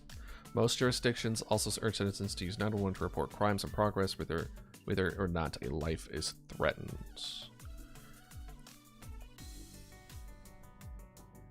You can get a non-emergency, but we're not going to go into non-emergency nonsense. That's no. Down if you don't hear a dial tone, you'll tie up the telephone network. Do not program that one on your auto dial telephone. You live in a region where the natural disasters. Communicate with family, friends. Do not hang up the phone. Describe a type of incident you're reporting. Conscious purchase. Shoplifter.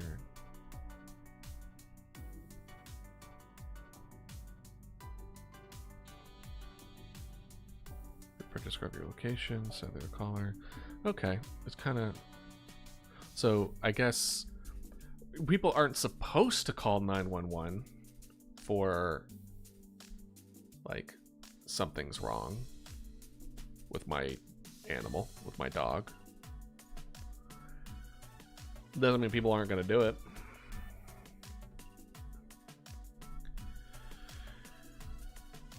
Alright, so for an imposter, if the wrong emergency vehicles are utilized, they will be lost. They will be gone.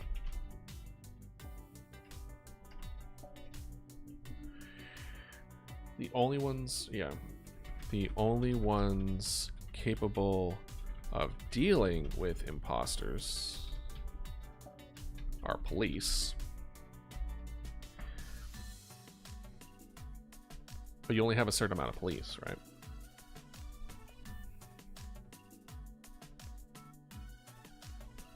Our police. But police are also not immortal, right? They will also be attacked.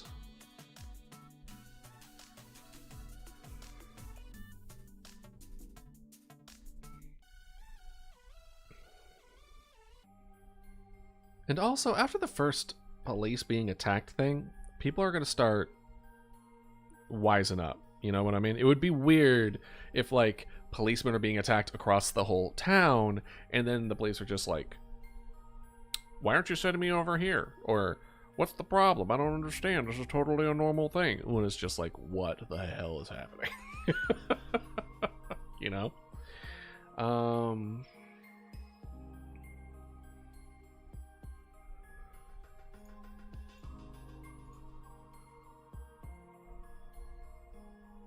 Departments are utilized, they will be gone. If the only ones capable of dealing with imposters are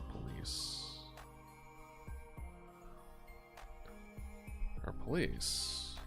However, if police are not prepared to be fighting against imposters, they will also be gone. I'm gonna say lost.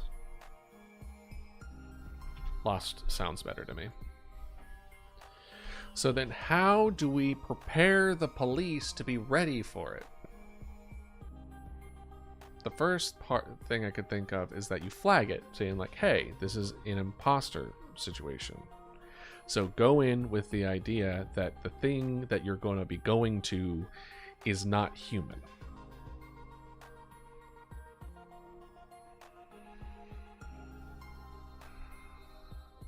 But what if you're wrong? Right? That's where the difficulty of this comes in. It's like, well, then what happens if you're wrong? They're fired. No, that wouldn't quite work.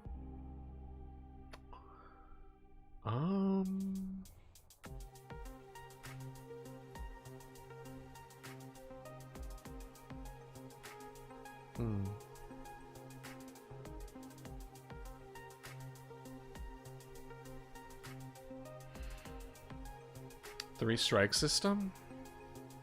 Well, how would you know? How would the game know? How would anyone know if that was not an imposter? I mean, we can just use the excuse of like disperse of disbelief, but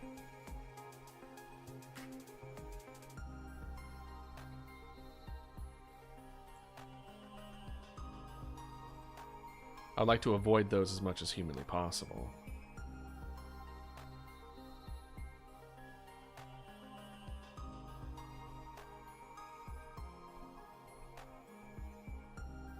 I give you a rundown of what happens.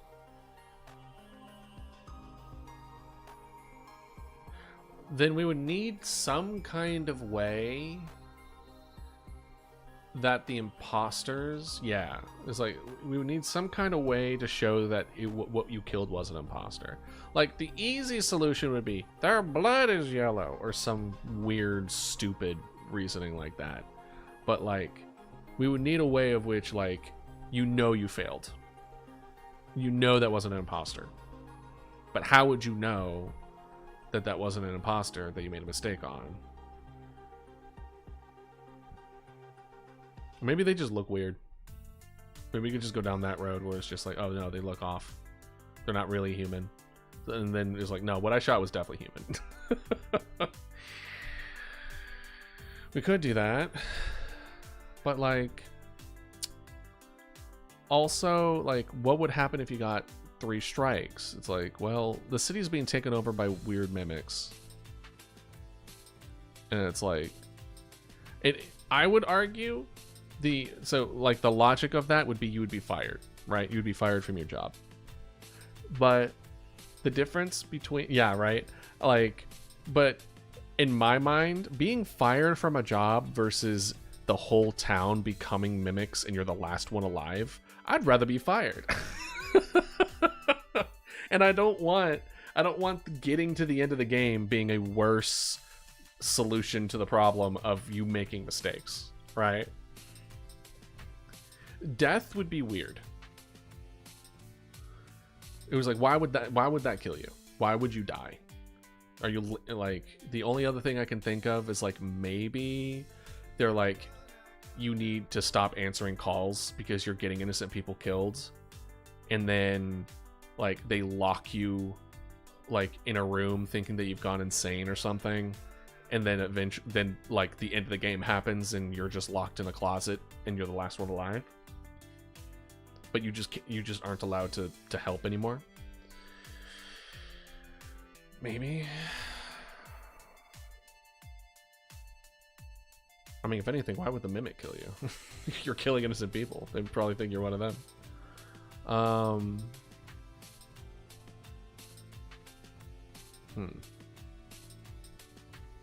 That one's a tough one.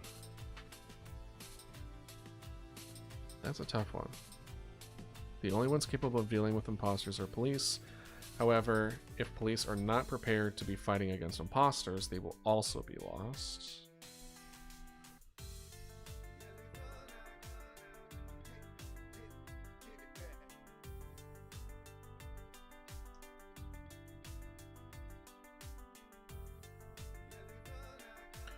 I mean, we could also put it down in a way where it's like a place taken over by imposters, you don't send anybody to anymore. If you send anyone over to their location, they're essentially off limits now. They're gone. If you send someone over there, they'll just get ambushed and die. And the only way to beat it, like keep them from taking over, is if you send the police during a situation in which they are in the like the act of being taken over currently.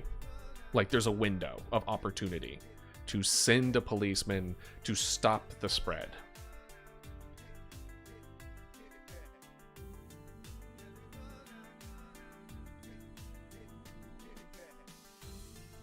Yeah, that sounds actually a little better. Dealing with our police, however, a place already deemed in imposter control will make all future vehicles be lost if sent to prevent the spread of imposters. A police vehicle must be sent during the small window of imposters attempting to take over the location.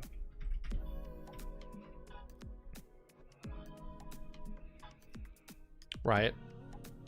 Where it's just, so that one we can kind of play with a bit, where it's like, because you would want to create situations where you wouldn't normally send a policeman. Or hold up, what if we're going back in our thoughts section here? Why do I just have in the beginning here? In the beginning, there was nothing. Then before that, there were monsters. It was, what if we have a danger level when sending out emergency vehicles? Right? Because in my mind, you would send a policeman to like many different scenarios, right? Domestic arguing or potentially abuse, a drug bust. You would send it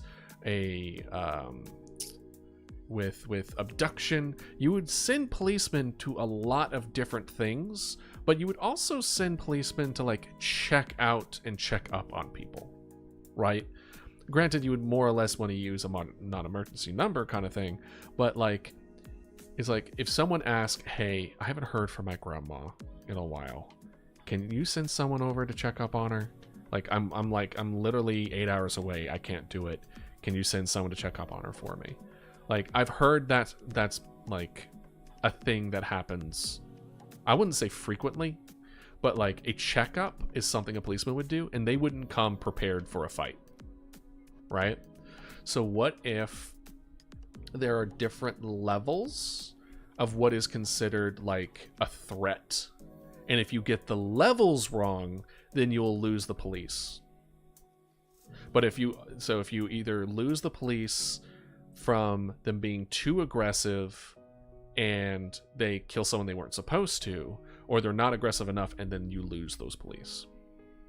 But then we're back to the situation before, right? Of like, okay, you kill innocent people, now what?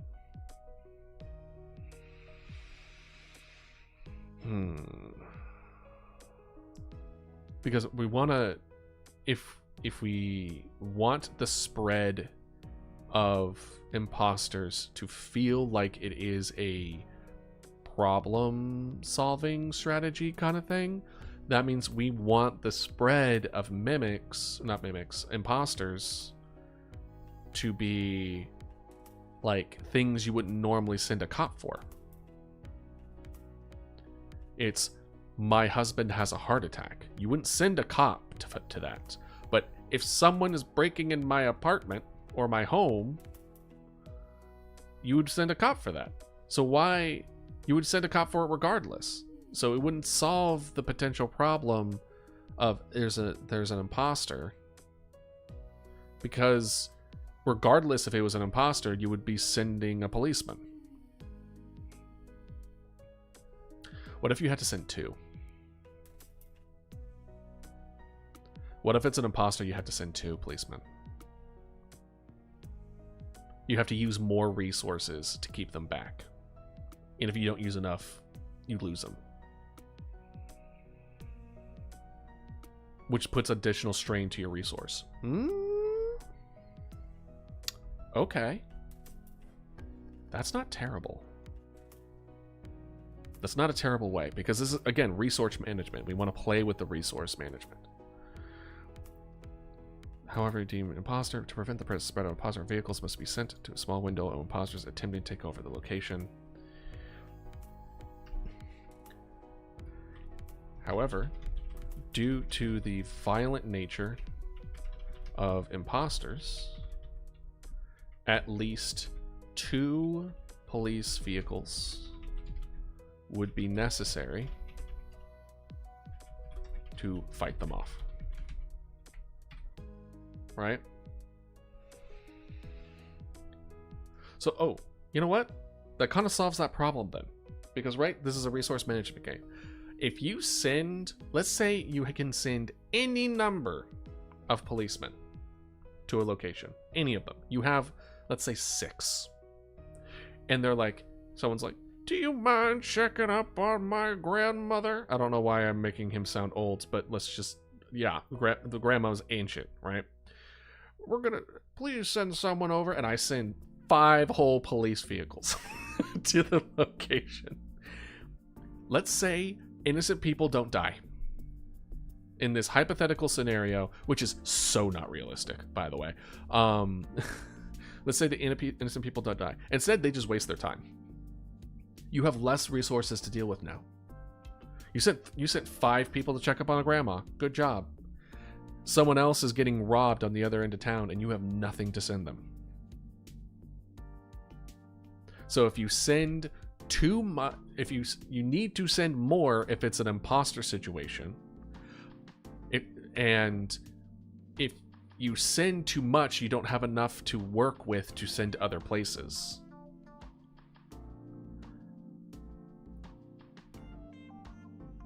Yeah, that's not terrible.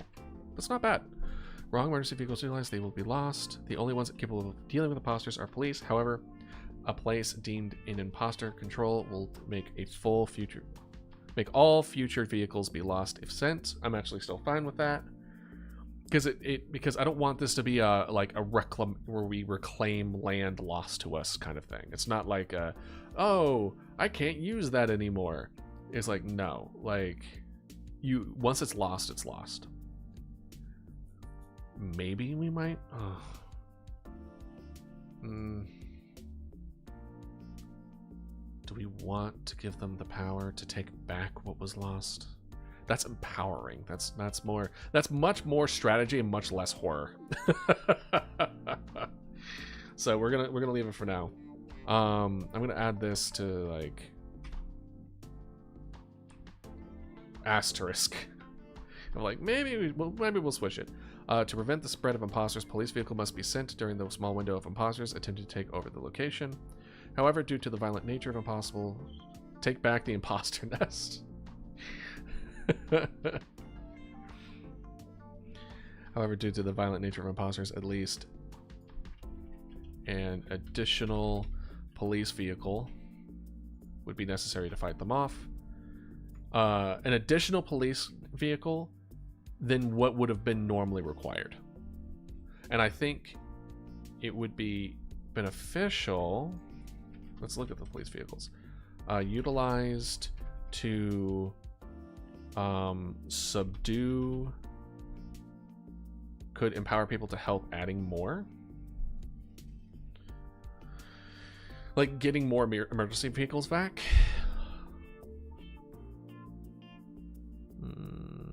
But do we want to empower? Right? Do we want to empower people? This is one of the reasons why horror and strategy often clash. Because strategy, it has a lot of empower mechanics to it, and then horror cares about disempowering or removing power. Do we want people to feel empowered with more gaining resources back?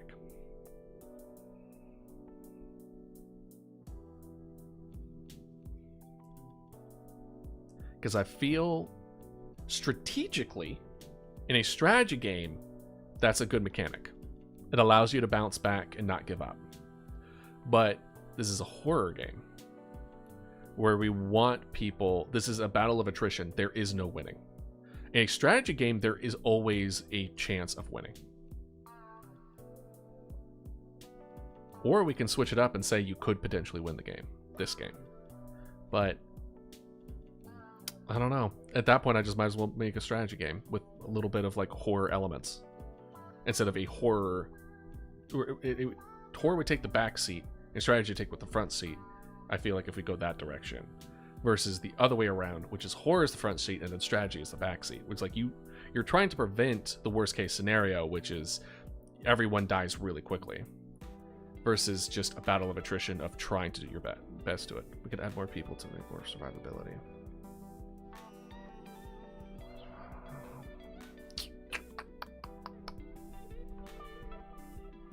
Potential. We'll add that to our thoughts here.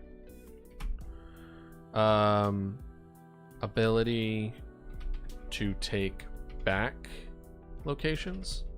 No. Oh, well, I'm glad you like adding thoughts. Honestly, it's one of the reasons why I wanted to stream doing this, because this is feedback. This is stuff that, like, your point of view, Lux, is different from mine. So it's valuable to me to be like, hey, like, what do y'all think about this? Or it's like I say something and you're just like, I don't know. How about, did you think of it this way? And I'm like, oh, I didn't think of it that way. So it's one of those things where I'm glad stuff like this is getting popular as far as people streaming the game development cycle, because, you know, it's fun and interesting. Yeah.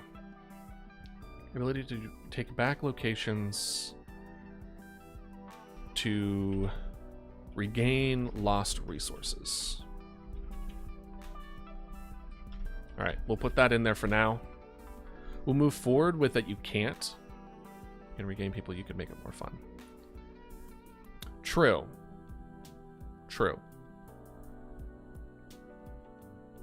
But what would that look like? All right, let's go down the rabbit hole of gaining the lost resources, right? What would that look like? Because the resource is, yeah, the goal is surviving. That is true. The goal is to survive, but that's, we would need some kind of, unless we're like, there is a position of potentially winning, we would need some kind of stopgap to make it so that people can't win, and that would feel like artificial scarcity, and that would suck. But so let's go without going too deep into it. Let's just go under the assumption that we're able to retake resources, right? So if we go and we retake what was lost, what would we gain from that? As far as what resource was lost, was that there was a person there at one point before the imposters came. The imposters came in and killed that person. And then the police came and killed that imposter. We have reclaimed that place. There is still no one there anymore. The person doesn't become dead. They're still dead. So it's like, what resource did we get back? The only thing I can think of is, what if we can reclaim not the people, but the cars. I can see the reclamation of emergency vehicles that we lost, but I don't see the reclamation of the people lost.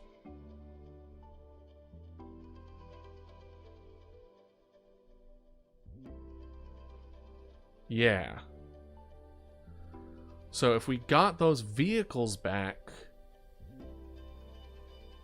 how would we even utilize those vehicles? No, this is not...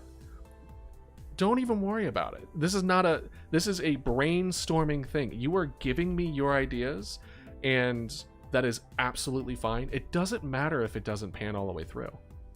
Like, what matters is that you're now making me think through a different perspective. That's what matters. Which is great. Because before, I didn't even consider about reclaiming, like, getting back to it. But there's also, because, like, the point was that you wanted more interaction with things that were lost, which is something we may go back into. Like, the reasoning behind the suggestion is still very valid, which is, could we add more interaction? Do we like the idea that people can no longer interact with the thing that was lost? Which is a valid point. So let's do this and be like, should we add interaction with lost locations? Because interaction is fun. And interaction is important. If you can't interact with it, it's and it feels like you should, it sucks. It's kind of like one of those things where it's like, you know, when sometimes in games where you go up to a door and you can't open the door, and there's that moment of disappointment. It's like that, where it's like, it's a door. I feel like there should be something on the other side of the door. Like the taking down big threats could be informed to others to empower others to help against the imposters. Oh, okay. Taking down big threats could be informed to others to empower to help against the imposters. We're like, communication is big.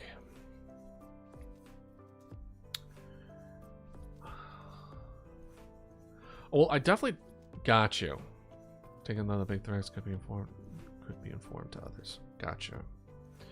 So kind of like where you learn their weakness kind of deal, and then it's just like, cool, now you have an increased chance of taking them down or something. Because you're like, hey guys, they are weak in the head, or they're weak in the whatever. I feel like weak in the head is kind of like obvious. And I definitely don't want to fall under the assumption, or not the assumption, the cliche of dumb horror movie trope where they're just like making really stupid decisions, like everyone's dying, time to go out for a snow cone, like that kind of thing, where it's like shit's going down and then the people are just acting like there's nothing wrong, or they're making really dumb mistakes. So I definitely do think there needs to be some kind of communication of like, hey, there's something wrong. And if you, the character, the player, figure it out, then like we need a way that would allow that in between of communicating with others, or like people kind of know what's happening, but it still progresses things in the way of things still going wrong, right? We don't want a situation where everyone knows the answer to the problem, so then there's no more problem. That's not good. In a horror sense, that's not good. From a real life sense, that's exactly what you want. But that's why a lot of the horror movie stuff just have people be really stupid. Because then it's like things can progress the exact way that it needs to, because that's what the story demands. We want to be somewhere in the middle, where it's like, hey, something's going wrong. And that's why I really liked the idea of people getting phone calls and then having to go home, they know that it might and most likely is an imposter, but they can't take that chance.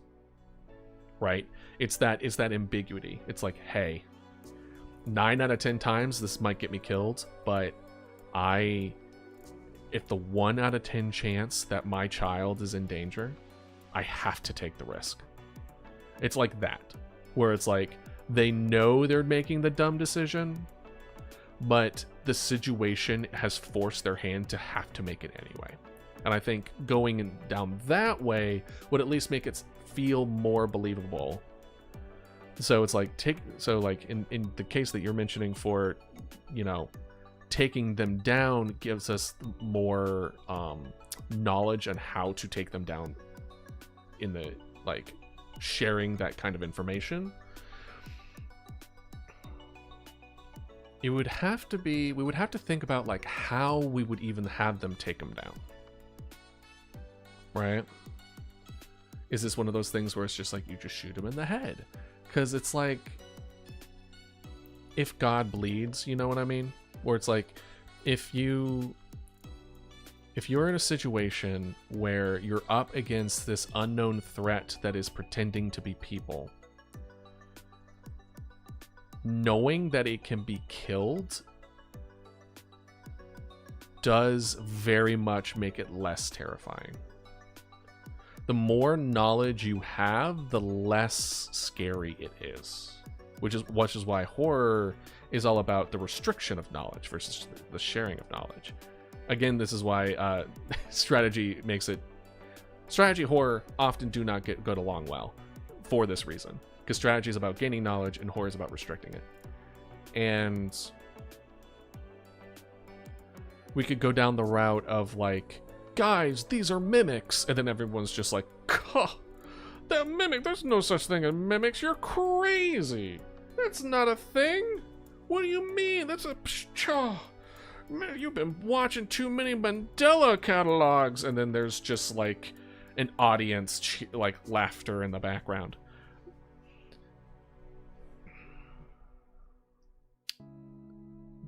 So we would need to we do need to find a way.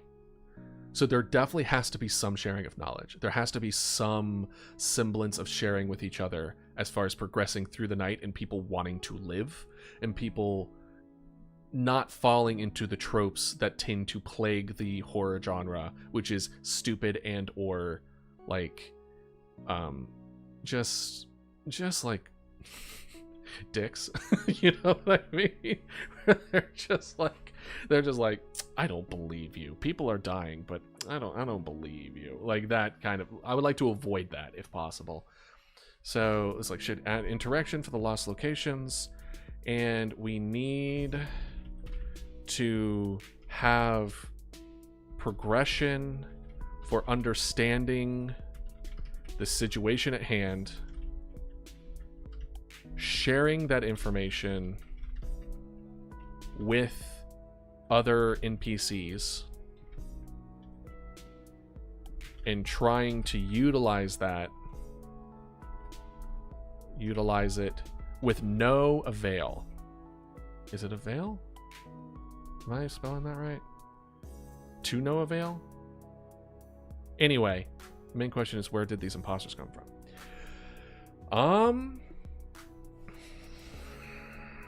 Honestly, a solid question. And a question that I wasn't planning on answering, at least in the game. But I guess outside of the game we should know, to a degree. We want to create lore, after all.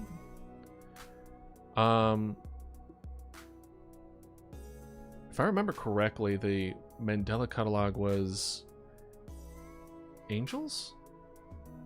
That could help assist the world building. That is true. You know what? Where did the imposters come from? Are they aliens? Are they mutants? Are they different versions of you? Are they even human? If they're not human, then what are they?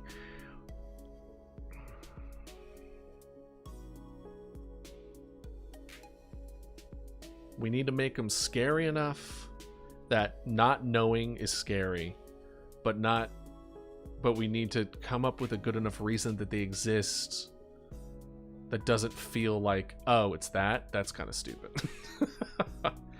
Were they here before us? Did they come from an asteroid? You know, if I remember correctly, the Manda catalog, the people were like beings from like televisions. I want to say they're like different dimensional beings that came in through the televisions. I think there's also angels or some kind of Christianity lore in there as well.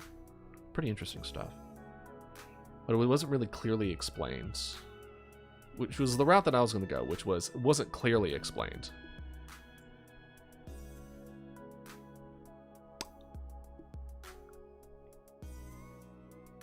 Sir, I don't necessarily like all the go-tos. Just feel like it's been so overdone, you know what I mean? Where it's just like, oh, it's another one of those, huh? Okay.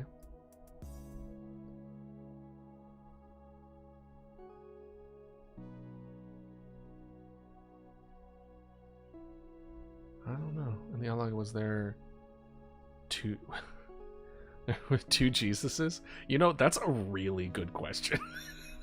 As far as I know, no. There was it was less, there was a lot of Christianity with it, but I don't think Jesus was really mentioned a whole lot. It had to do with like a specific angel.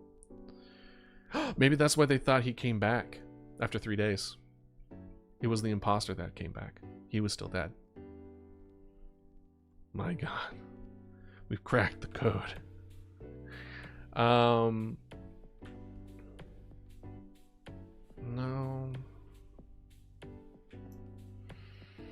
I would have to think about it. I think I would actually have to think about as far as the lore background.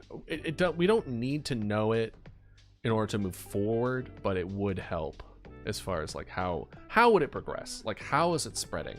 Obviously, we're kind of moving forward with like they break in, they kill you, and then they can mimic you. It might just be monsters that are just able to mimic you. And that's just it. But then where did they come from? It's like maybe it's one of those things where it's like not before, they were not here before us, but they've been here. It's like this is something that has existed alongside us for a long time. Yeah. It could be just like urbanization and us taking over more and more of the world, deforestation, that classic answering of the problem. Yeah, where it's like, we knew about it, we knew they existed, which is why we have so many, like, mimic adjacent myths and legends. But then, like, as we are continually, like, growing our society and growing our cities and taking over more and more of the world, they have less and less room and are acting with the new niche that is being supplied, which is predator of 8 billion people. I mean, to be fair, the idea of a predator that preys on social creatures by mimicking their calls for help is not far-fetched. I can't think of a good example of a real-life example of one that does that. But as far as like a predation technique, especially for utilizing social creatures, I mean, there's some examples of like ants and insects and stuff like that mimic the scent of like the queen and stuff like that. But that's more or less for them to like get into the nest and abduct and like eat their eggs or something. And less of a, I'm going to just destroy this place, you know? So I think I'm fine. As far as like, it's an alien, it's an asteroid, it was here before humans. I like more the idea of like, no, it was here when we were here. So a monsters that was, that has always been here, but never really preyed on humans often enough to be a problem.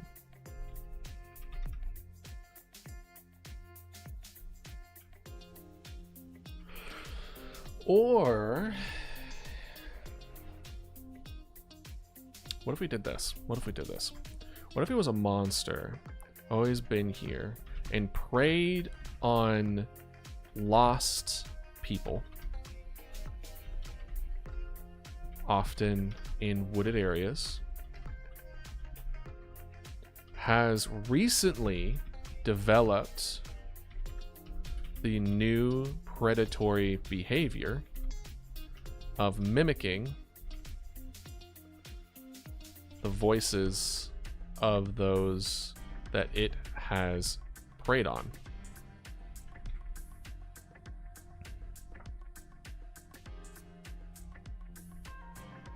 So it was something that already was preying on people to a degree. Like, it was something that we associated, like, have you ever seen that really creepy map where it showed the areas of reported lost children overlaid with the map of the caverns, the caves in the United States, and how they're like weirdly close?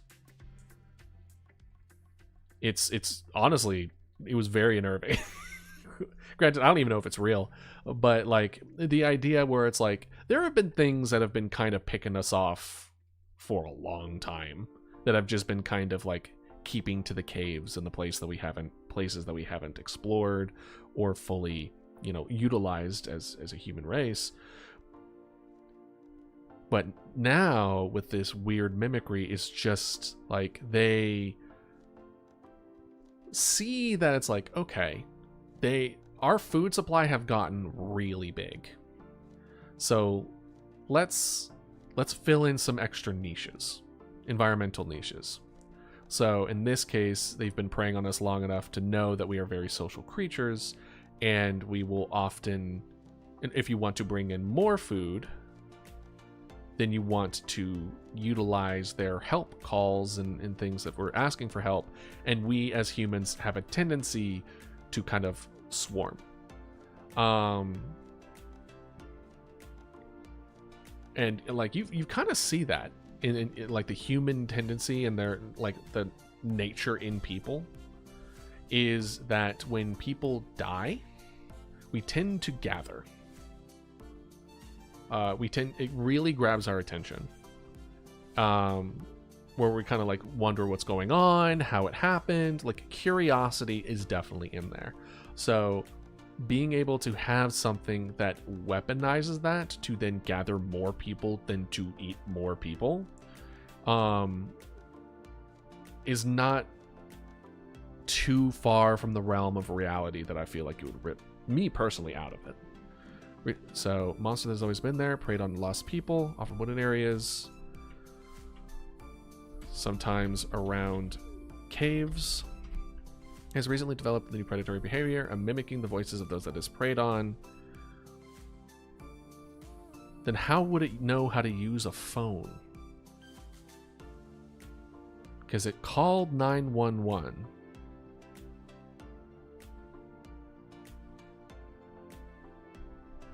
Should we just do the cheat answer of is smart enough to use phone? Should we just do that? Just being like, they're smart. They can use a phone. Where they watch someone use it, so then they're able to copy the behavior. Smart enough to copy the behavior of using the phone. I mean, technically, depending on the creature, like, especially if it was one of those ones, observers. Kind of like that name. Observers can stalk their prey. Yeah. They like have a, let's see, 2 stages of predation. First stage is observation. watches the prey to fully understand behavior and mimic sounds, because it would have to know, it would have to be there long enough to learn. It's literally learning a new language, right? Which is why it's like you have some that sound different versus where they get it wrong. And of course they get it wrong because maybe the difference between getting it right and getting it wrong is they were able to observe longer, right? So mimic, that there's no K in mimic. Watch spray and fully understand behavior, mimic sounds, and mimic behavior, mimic sounds, and understand the language. And then the second of predation is imposter. Ambushes prey and utilizes knowledge to bring in more prey. Yeah, to bring in more prey. Let's to bring in more prey, such as calling for help or just calling for help. Yeah. So we have the imposter and the observer, where it's like there's just two stages. Fully understands the behavior, mimic the sounds, understand the language, then kills them, eats them. What's the new analog horror? Either I might know it or it's something I need to watch because I love analog horror. In case you couldn't tell from this game. That's very analog horror. Yeah.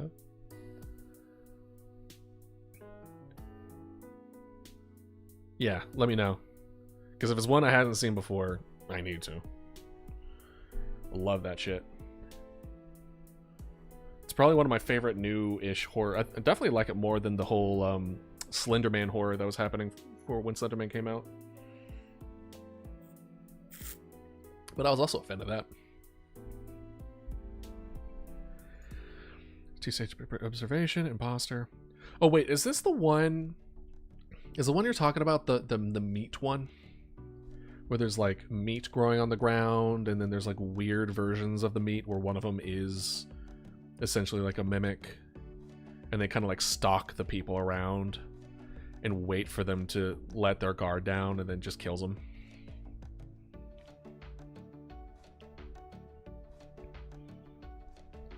That one was weird, but I did like that one. But yeah, let me know. Imposter ambushes prey, utilizes knowledge to bring in prey, such as calling for help. So we kind of now have an idea of what this thing is. Right? So now we have a question of,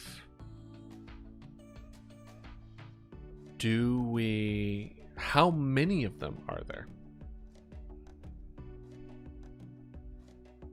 Because this kind of predation, it's TOE from Dr. No. Yes! Yes! TOE, toe. Yeah. I've seen, I don't think the most recent video, but I've seen his other stuff. Where they're able to like come in through the screen, and there's like this thing on the other side that's like, oh, I know which one you're talking about. It's the video where they're pretending to be the little kid that they came in through the screen and killed, and they're trying to convince one of their friends to like start a video chat, and then like that's how they got in. Yeah. Very similar frame of logic in this case, where it's utilizing learning its prey's behavior and using that to like get more and more people in, eating them. And then the only issue I see with the logic behind the observation imposter way is that it's not chainable. And by that, I mean they wouldn't be able to then have the people that come to check on them and then eat them and then utilize their loved ones, right? Because they didn't observe the people who helped. Not really. Unless...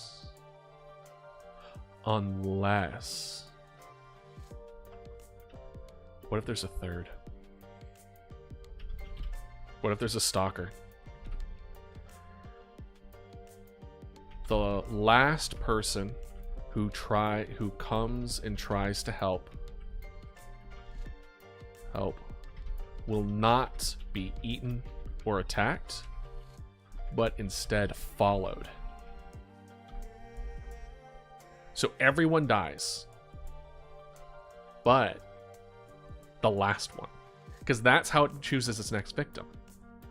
It waits until there's enough, it gets its fill, it gets enough people in, and then it will wait until one last person checks on them, right? And then they're like, okay, I'm not going to kill this one, but I am going to follow it and I'm going to observe, and then the cycle continues. I like it. I knew there was a little piece missing, because I was like, how would it then choose its next thing? Okay. So how? What if the main character is what brought them? Because she recovered from an accident. What if her coming back from leaving and she was being stalked?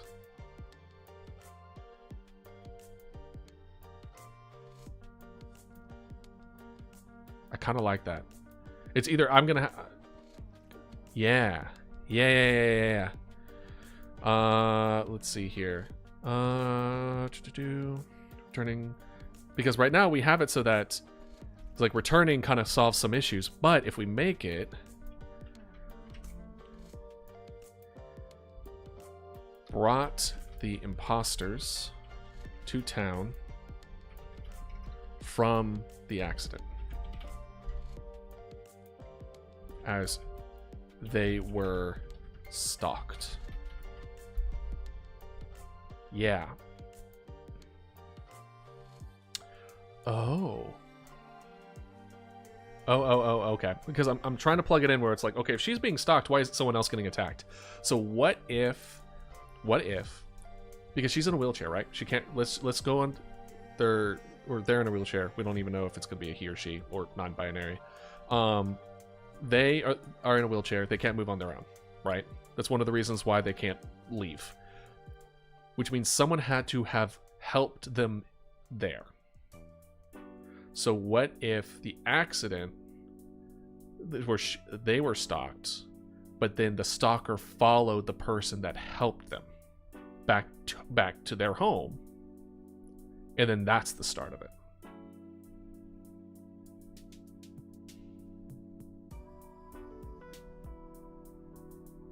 The only issue with this, though I kind of really like it, the only issue, let me write it down before I forget. They were stalked.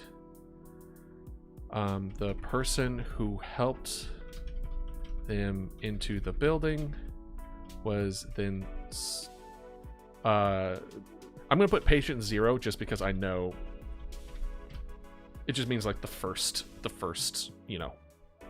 one. The only issue with this is the fact that timeline is so quick. It also gives the impression that there's only one. So it's like, how long does it take for it to observe its prey? Is it really only like 5 minutes? It's like, well, I guess after you do it the first time, maybe it just doesn't take as long. At that point, it's just adjustment of last survivor imposter. Yeah. But I also don't want to give the impression that there's only one. I kind of like the idea where there's like multiple. Maybe it's like a scout. You know how you were kind of talking about stalker variants and stuff like that? What if maybe there's just different roles? If they have the ability to copy sociological cues, they 100% would be a social species. Or at the very least, capable of being a social species. So what if it's a scout, it stalked, quotations, the main character. The scout saw that there's now this whole small town that could be completely utilized. It went back to their nest, gave the location, and then proceeded to swarm and take over. Waiting for the last... yes, the last survivor. Where it's like, the main character is the last one. And she stays the last one. And they wait. Pick them all off? Yeah. The week remains, yeah. And then follow the week. See what next place she brings them to.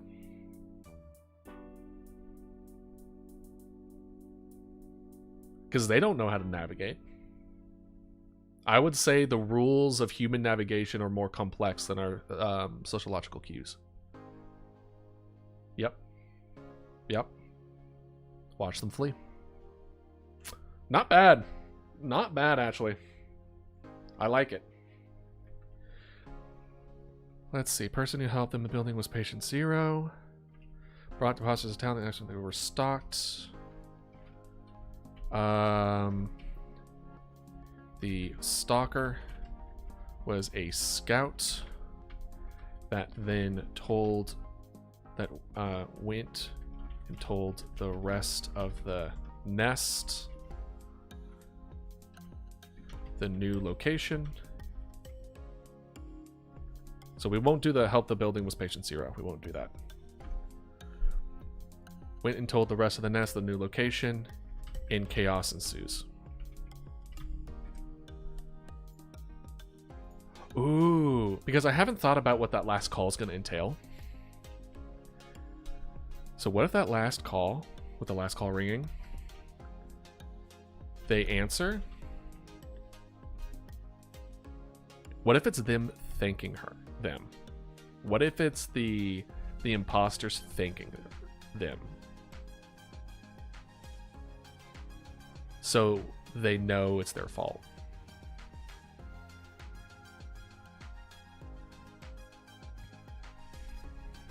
We'll put that as a potential. I'm not fully in love with it. Potential last conversation. Someone left the last call ringing. Imposters thanking them for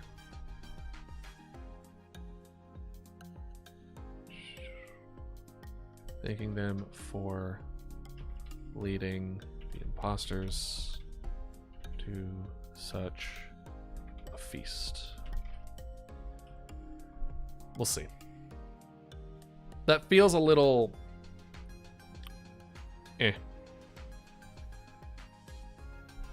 Another potential one that I thought of was the last call.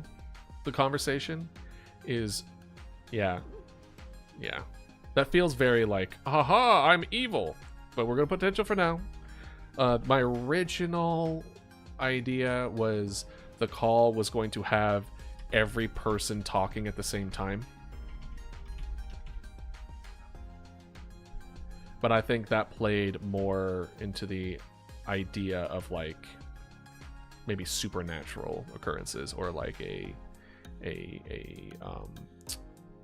hive mind kind of situation. But with the new monster, it doesn't really make a whole lot of sense. So we'll need to figure that out. But that's literally like, we have a lot of things to figure out before that point. But I am liking the little creature that we have made. Design pillars, features, interface, art styles. What would be good? Concepts, primary mechanics, secondary mechanics. On honestly, I want to write... Let's do characters.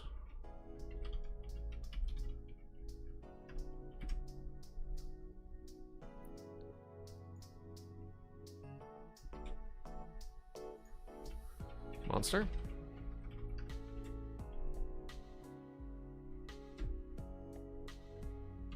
I want a section where we kind of go into more detail as far as like the character, like the characters in the game, which is pretty much just going to be like, there's going to be some quote unquote characters that are going to have a brief time there where it's like the person who helped them into the building, some of the other co-workers that they are familiar with, like little ones where they're like a few conversations here and there, but not the actual characters. The main ones are going to be the player and the monster,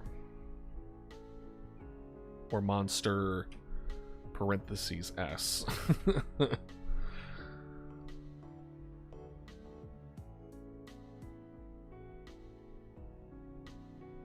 And we want to end it in a way that feels satisfying, so we're going to leave that one open. So, returning emergency operator comes back after work after an accident at an emergency communications facility in a small town. The shift begins in the evening and progresses in difficulty throughout the night.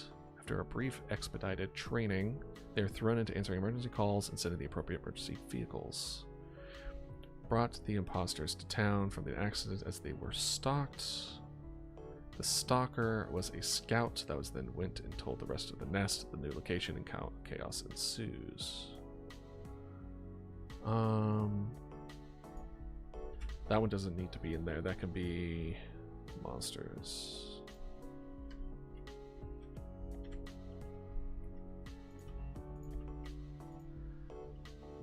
Let's see here. This was relationships. The relationships with the main character.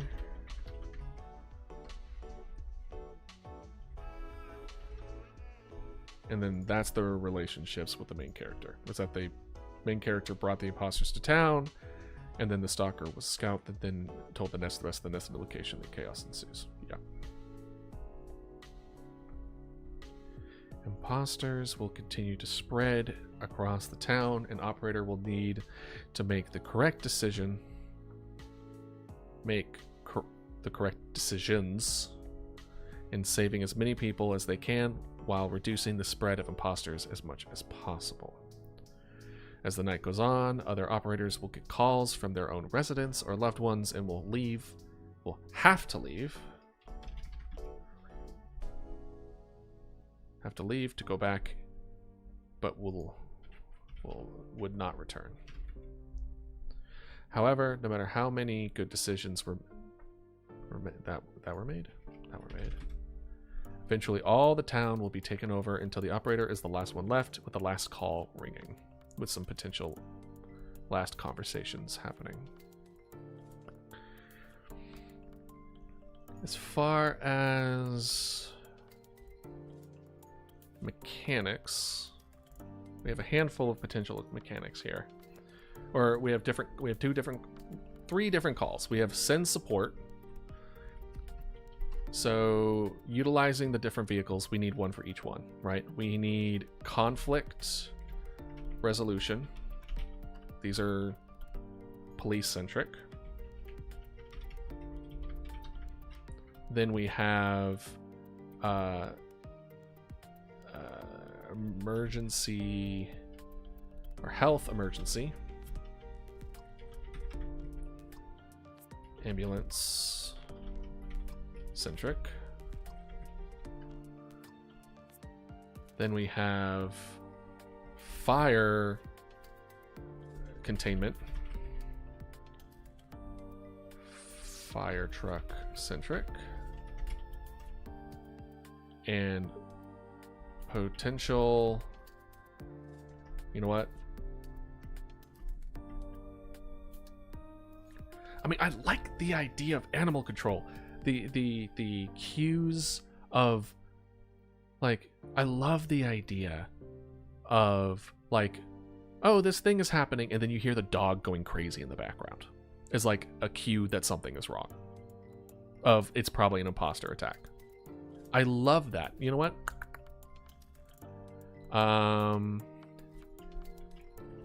Cues.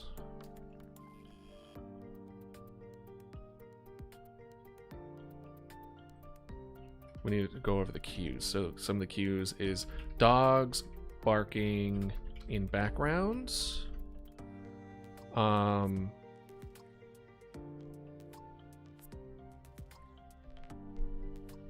Actually, we'll put a whole different section. No. Vocal variation. Different tones and or pronouncing sentence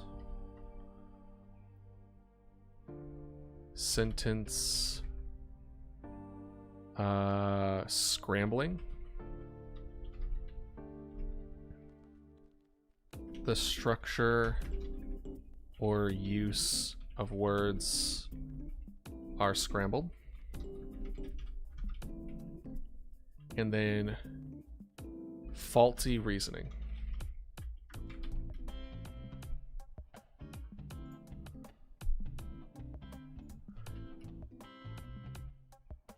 We'll kind of label this as like easy, medium, faulty reasoning,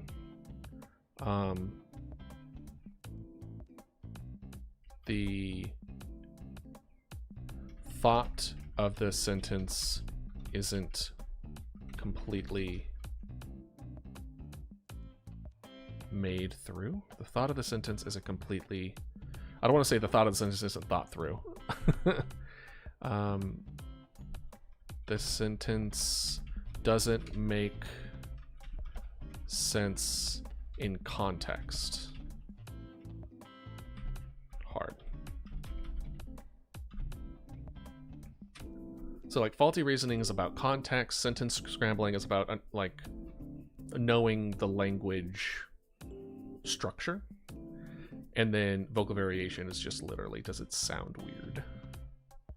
And then dogs barking in the background. So if we're using the dogs or pets, in the background, pet disturbance, dogs barking in the background, birds chirping wildly. Lux, do you know if cats have a particular tell, like hissing? I guess hissing for like danger, or like things aren't right. Hissing cats. I think 3 is fine. Cats, dogs, birds. I think that's more than enough for vocalizations for cues in the background. Alright, in background, vocal variation. Well, actually, we would probably put this as background, and then have this be up there, and then voice. These are vocal cues. Right, the voice itself will have some like tells, and then there will be background tells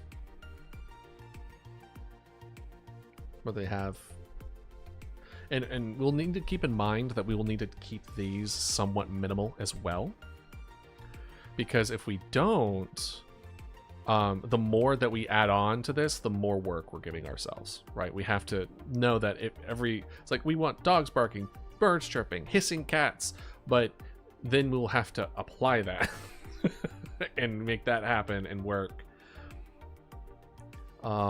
Mechanics, flaws, imposters, we broke that down earlier. We have vehicles police utilize to subdue violent. Am I spelling that right? There it is. Thank you. Subdue violent situations, and the only force able to counter the main antagonist. I don't know if you can say antagonist in this case. It's not like it's a main character, but it kind of is. Utilized to help bring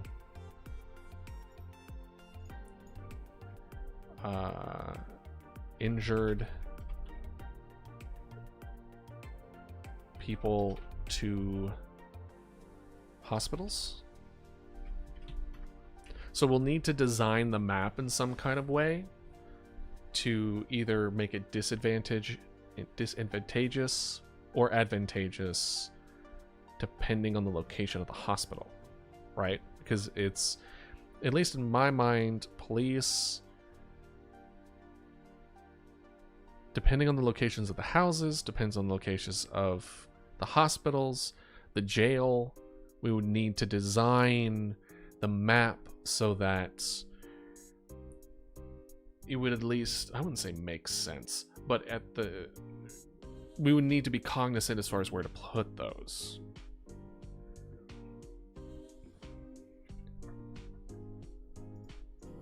Let's see, let me see something.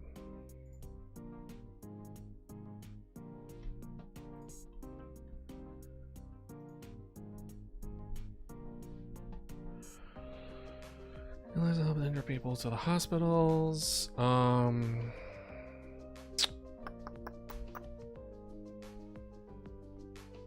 Do we want? I feel like I'm starting to feel the creep. Do we potentially want negative consequences for each of these vehicles? AKA, an ambulance brings a imposter to a hospital. And then now that hospital's in trouble. Because that makes sense to me.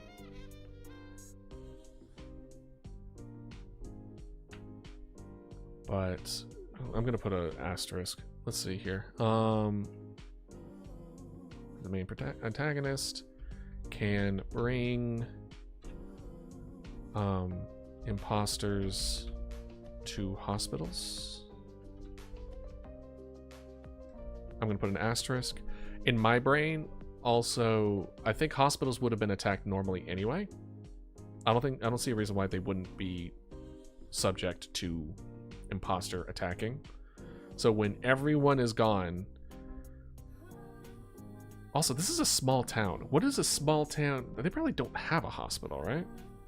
They'd probably have like a doctor's office, but not like a full-blown like hospital.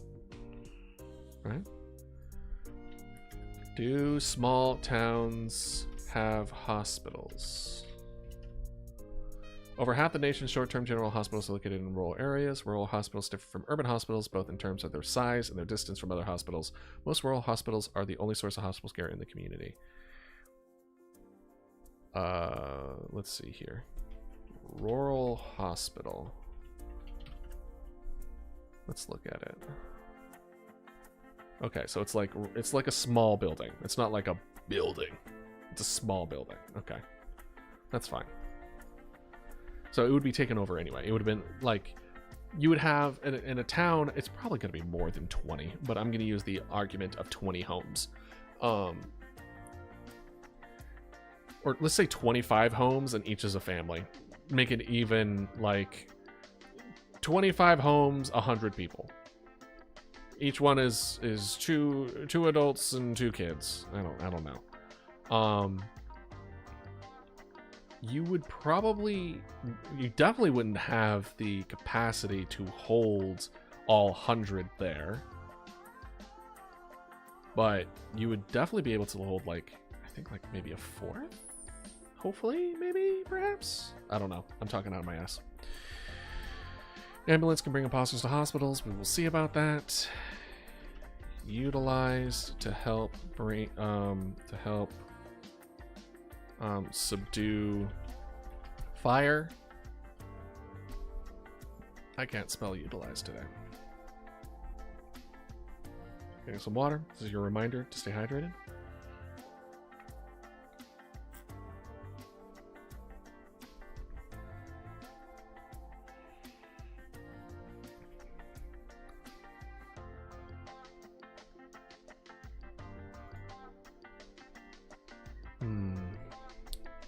What?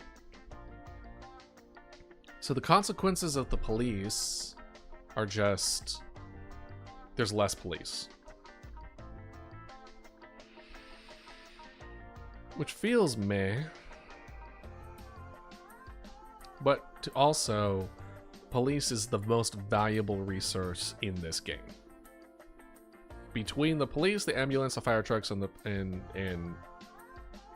maybe animal control. Probably gonna remove that.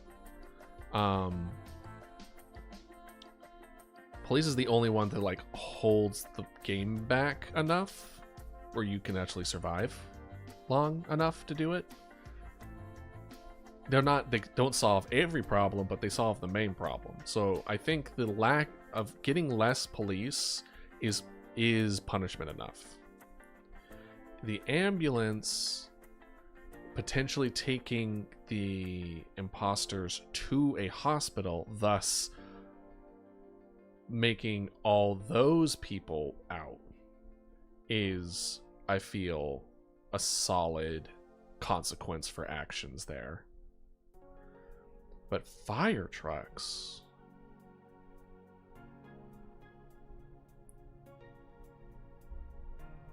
Maybe I don't understand.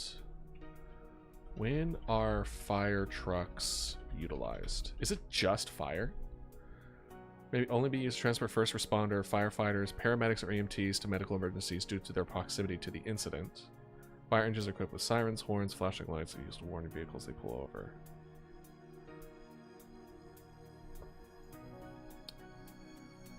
Fire truck along with it. The reason we send fire engine or fire truck along with an ambulance is if the patient is critically ill and not able to walk and must be carried by our gurney. Okay. Interesting. So fire, that's kind of an interesting thing that we could potentially utilize, where it's like, when to send both. When do you need to send all three? Like, obviously you send police to deal with the mimics, but that's a unique situation that is completely fantasy, right? But in real life, often fire trucks and ambulances show up at the same time.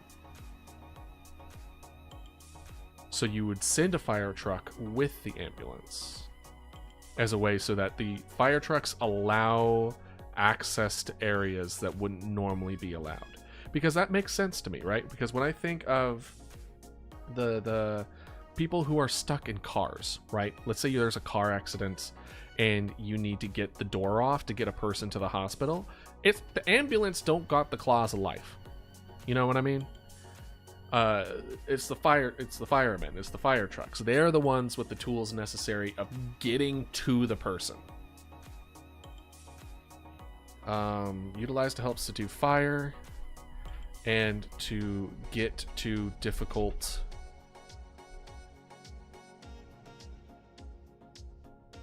this feels like a bad sentence where it's like to get to difficult people locations. That's stupid. No. Utilized to help subdue fire and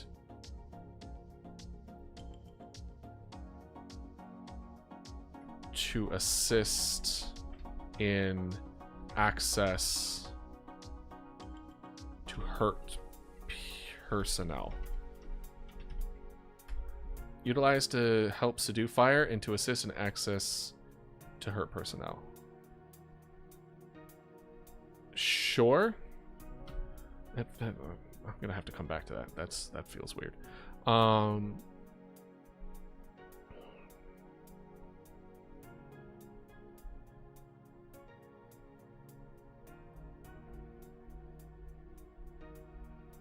So ambulances, if you just send an ambulance, as long as they're easy access, they can just get to it and everything is fine. But if they can't get to it, then they literally can't do their job unless fire trucks are there. So fire trucks are like the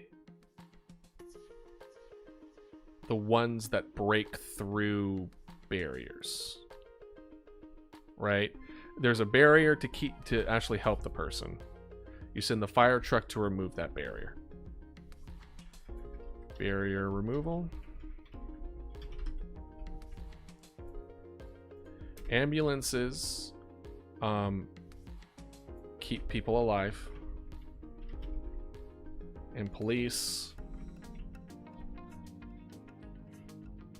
reduce the loss of life.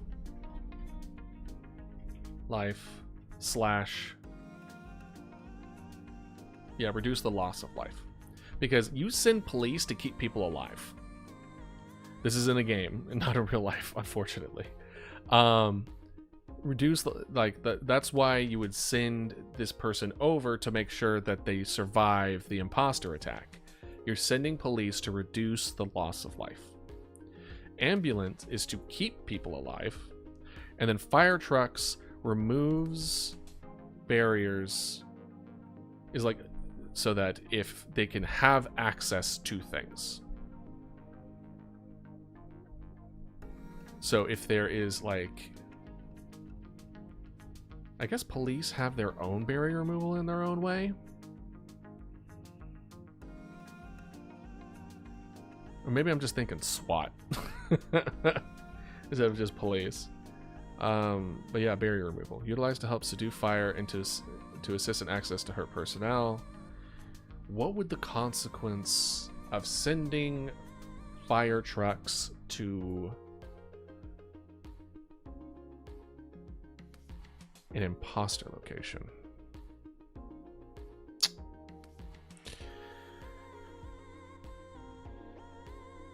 I don't think they would bring them anywhere. They would definitely die. They would definitely be the first to die. Right? They're usually like the tanks, you know what I mean? They're the ones in the front, they're the ones clearing the way. You can also think of this way as fire trucks being the tank, ambulance being support, and police being DPS. If I really break it down like that. So what if we add the little bit of extra that if fire trucks are there, if there is death, like if it would remove, if it were to remove things or vehicles, it only removes the fire trucks. Where they're on the front lines, shit goes down with the fire trucks, or with the firemen, and then the police just GTFO, or the ambulance just GTFO. They're just like, no, we ain't doing it. Are you kidding me? No way. Did you just see that man got ripped in half by this weird monster thing? Like, whereas the police would normally have to be up front, and then they would also die, right? But because the fire trucks were there, they were able to do that. So we could see the fire trucks as more of like a quote-unquote extra life. Or it's like, if you send a fire truck and if you send like a whole bunch of stuff, let's say we have a scenario that's like, there's a lot of people who got shot, and then we have a hostage situation, and then we have like all the like crazy amount of stuff where you would need like a lot of policemen and a lot of ambulances. You would want to send at least one fire truck so that if something were to go wrong, not everyone's dead, just the fire truck is dead. Because they're the ones that took the hit. They're essentially like one hit barriers, where it's like, it will take one hit for you, one loss. If you mess up a little bit, you only lost a fire truck. But it solves what it keeps whatever else is there alive, but you lose that fire truck. So if you only have like 2 fire trucks, then you get 2 chances where you can send a lot of things.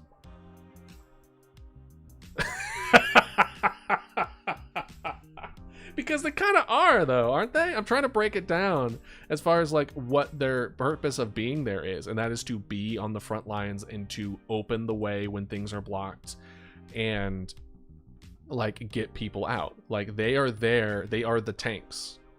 So when things go bad, in like the hypothetical situation where I send an ambulance, a policeman, and a fireman to a house that has an imposter, the fireman would take the lead. The policeman would be backup. The fireman would be attacked, thus dying. And then the police and the ambulance ain't doing shit. That guy is gone. But the policeman would most likely also flee, depending on how devastating we're making these monsters to be. So, in my brain, having a fire truck there is a way for you to make more risky situations that would normally kill a whole bunch of your resources with a safety net.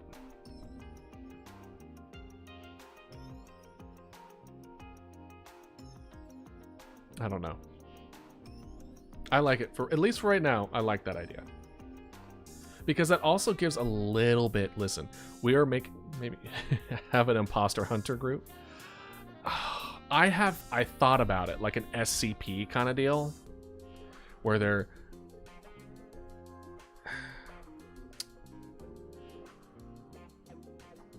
I like the idea of an imposter hunter group where it's just a bunch of guys who are just like cryptid obsessed people that are like, hey, we actually know the signs and stuff. The issue with that, I can see that being taking things to a complicated level where I don't think we could finish it in 3 months. If we add a whole extra level of like, he's like, oh, okay, now you can kind of like find things out or kind of actually wait.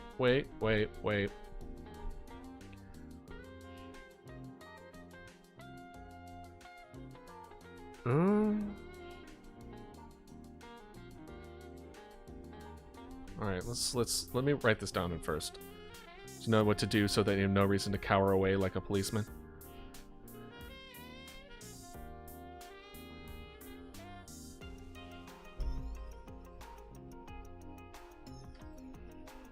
All right, let me write this down and then we'll think through the SCP kind of like hunter group real quick.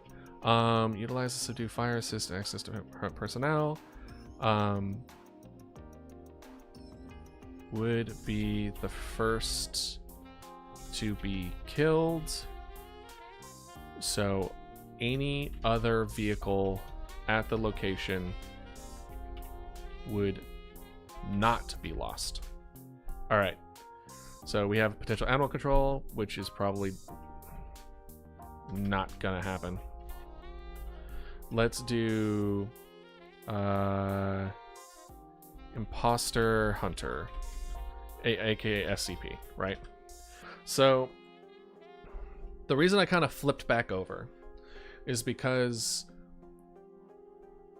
as far as the player knows, there is no rhyme or reason where these things are going, right? So they don't know which ones are going which way.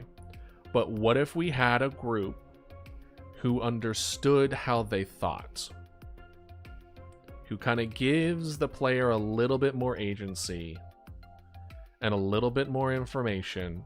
So it's like, instead of it could be any house, it's they went in this general direction. It could be in one of these like few locations instead of, it was like, if any of those 3 houses called you, then that could potentially be it. But if they're not in those 3 houses, then it probably won't be an imposter. So it gives the player a little bit more agency and a little bit more information. But I certainly don't want a situation where it's like you send the imposter hunters over and then they kill the imposter. Because then you have an empowering situation where it's like, oh, you can kill the main baddie now. And it's like, then why am I scared of it? I have a way to remove it. But utilizing it as a way to have a little bit more information. But how would you? How would you... Like, in my brain is... If you sent it to a place where you managed to fend them off... Like, you would send them after a situation is done, right? So you would be like, oh, I knew that it was going to be happening over to this house. I sent police over. They made the imposter go away. And now you send the imposter hunters to, like, find clues as far as where they ran to.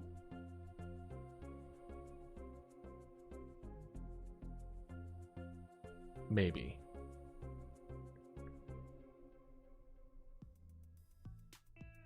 So we can look at some potential options, right? There's...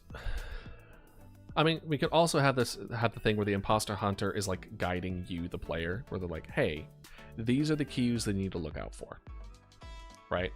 Or they can... It's kind of like what you were saying, Lux, where it's like whatever you find out, they're able to relay that information to the others so that they don't make the same mistakes. Yeah. Where it's like they give a little bit of a hint. They give a little bit of some help. I certainly don't want to give like, oh, this is how you do it. Which is kind of why I kind of like the idea where it's like it will kind of like if you make a good decision, it will be like, cool, we now know. You've mentally, whatever you learn as the player, the game knows that you've learned it.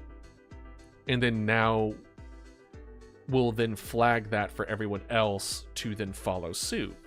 Which I don't think will actually change the gameplay much, but it will certainly feel pretty great for the player.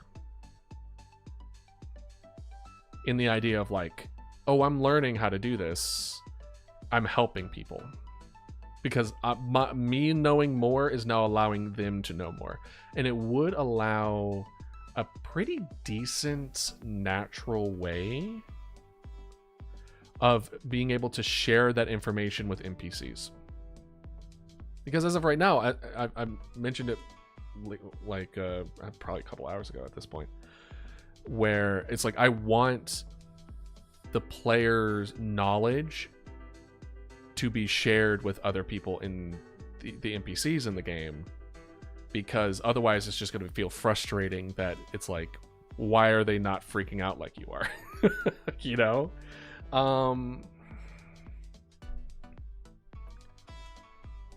So let's see here. A handful of crypto, should we call them crypto heads? And of crypto heads that have studied these imposters before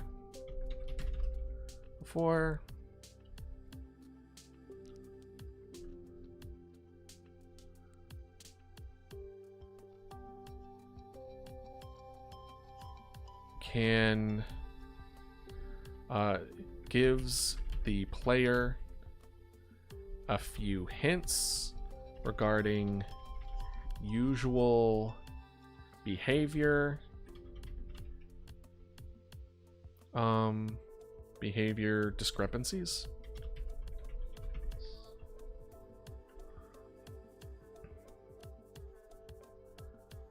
if player understands and is correct and makes correct assumptions, that information would be shared with other NPCs in the game.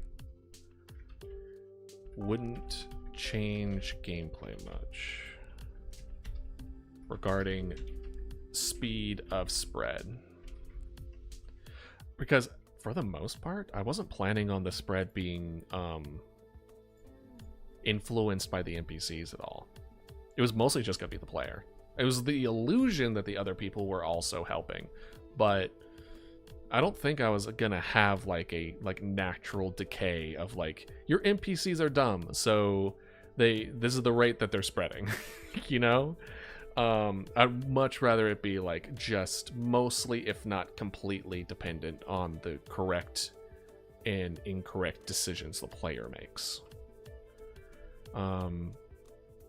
Can be sent to successfully defended locations to give the player potential places of where the imposters defended where the imposters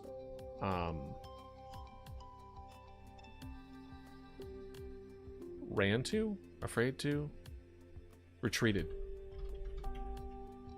to. So imposter hunter, or essentially, I put SCP so I know what I'm talking about. A handful of crypto heads that have studied these imposters before, gives the player a few hints regarding usual behavior discrepancies, so they're not completely lost. Where the player,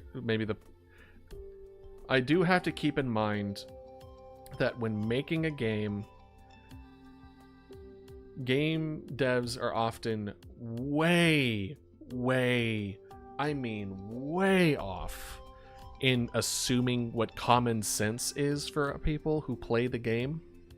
Where they're like, oh, they're totally going to play it this way, or they're going to totally understand it this way. And it's not even close. People are lost as hell, which is why iteration is really important and getting feedback is really important. But this could be one of those situations where with the imposter hunters, they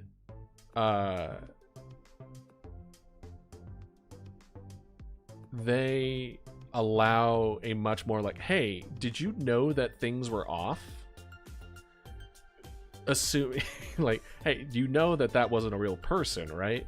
Like that kind of like check of like, hey, the point of the game is like, we're no longer, this isn't a normal emergency simulator anymore. You now need to watch out for these. Like, it won't give them all of them, but like the easiest ones, like vocal variation, right? Because I feel like once you point out like, hey, things being weird usually means that they're not who they say they are. As long as you point that out, that itself is enough to like flag it in people's brains. Like, I need to keep an eye out for weird things. Because unless they're pre-flagged, maybe sometimes they're just like, oh, that was a weird sound glitch. I'm going to put it in as a bug report, you know? They don't know that it's like part of the game. So Imposter Hunter kind of does fill in that role a bit of kind of raising the floor a tad, where, because this is a game where it's the illusion of one kind of game and then becomes a different kind of game.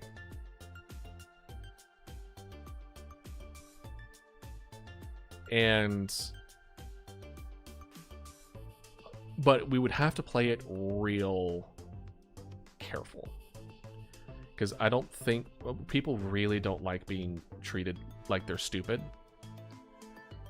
So we would have to play it in some kind of way, and which is why I liked the correct assumption changes, where it's like the player has to make the decision first, and then they're like, good job, you did it.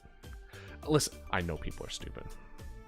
That's why making games, it's so hard, because people are dumb, and people don't want to be treated like they're dumb. It's both. So you have to assume they're dumb, but not make them feel dumb. That's, I think, is the big difference. You can't make people feel stupid. People are stupid, but you can't make them feel stupid. So there's a little, you gotta get it in that sweet spot where you're helping them, but they don't feel like you're directly helping them. Right? Oh, but okay. So it's not bad, and then we have an active component where they can be sent to successfully defend locations to give the player potential places of where the imposters retreat to.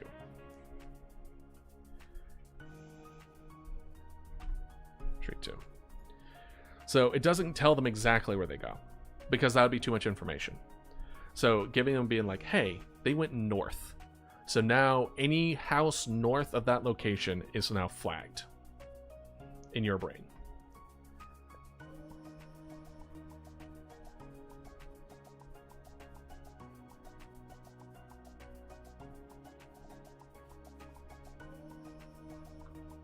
I don't know how much good that information would be if we have multiple monsters, though.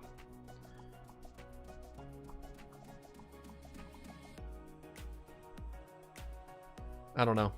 It's one of those things. Listen, Imposter Hunter, I like the idea of it. I like where we have it. I don't think it's MVP, though.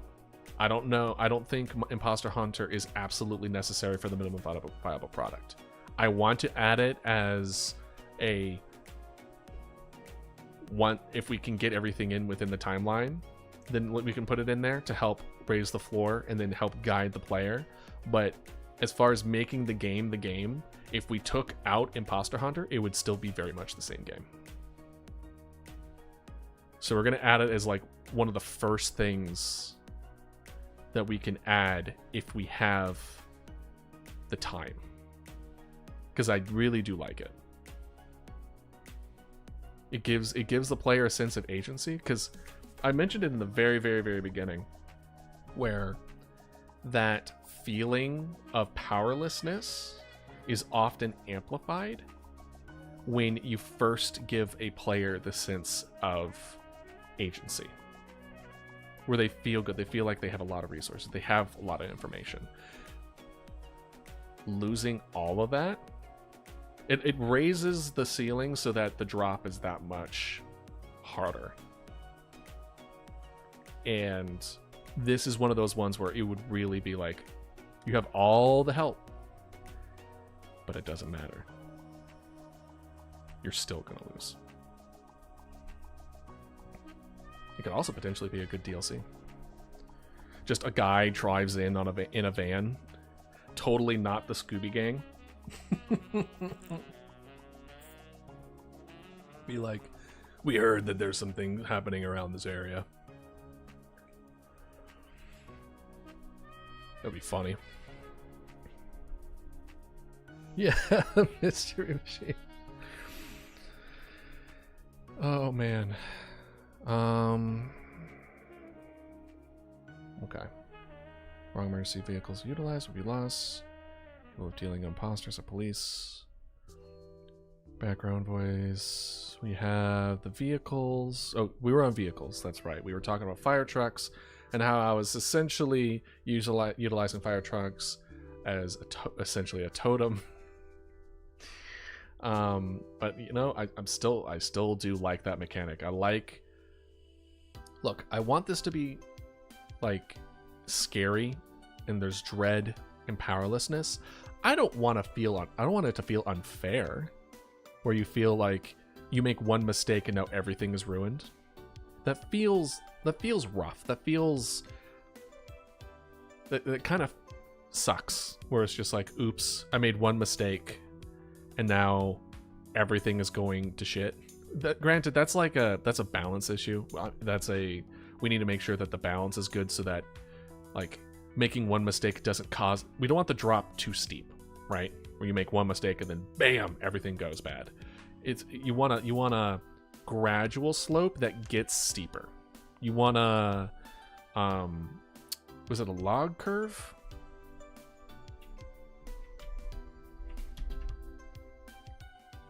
Inverse log curve?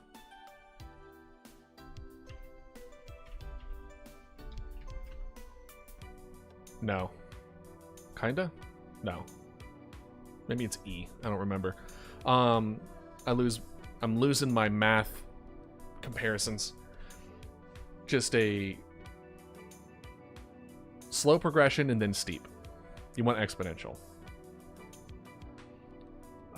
And that will allow the feeling where you can kind of like, oh, I still got this. We're still okay. We're still good. And then it's just like, oh, we don't got this anymore. Things have now gotten crazy. People are losing. We're losing people. We're getting a lot of calls. Things are going nuts. And then once things have gotten absolutely the worst, that's when the silence happens.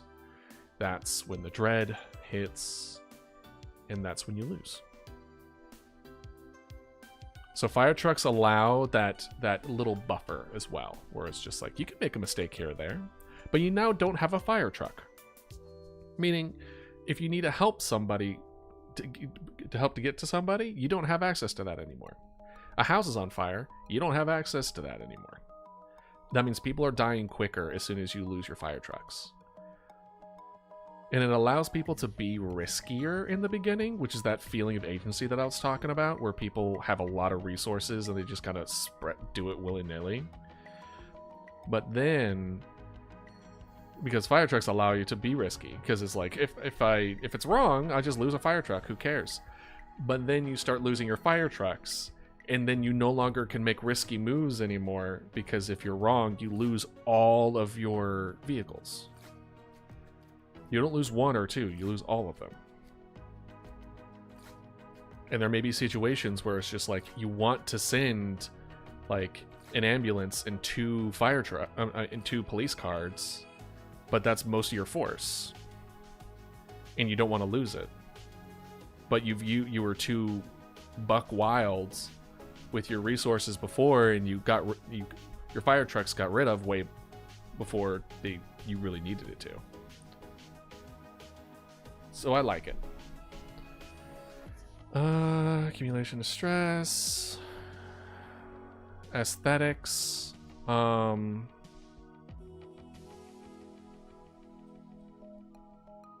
Actually, hold on.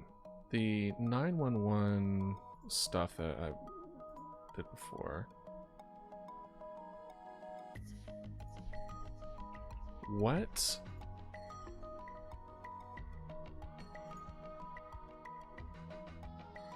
What engine was it on? If I had to guess, I would guess Unity. Developer. It doesn't say. Interesting. I thought it would say. Let's see here. 911 operator game engine. Unity. Okay, I was right.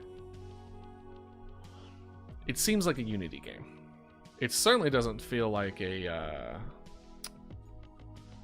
Unreal. I don't think we're going to use Unreal. More than likely we would use probably either Unity or Godot. I have at least some experience in Unity, but I mean, I don't know if you heard about what Unity tried to pull, I think it was last year, I want to say, where they tried to make it so it was like they changed their monetary system so that they had to, like, people would have to start paying if they made a certain amount of money over a certain point, and it was retroactive.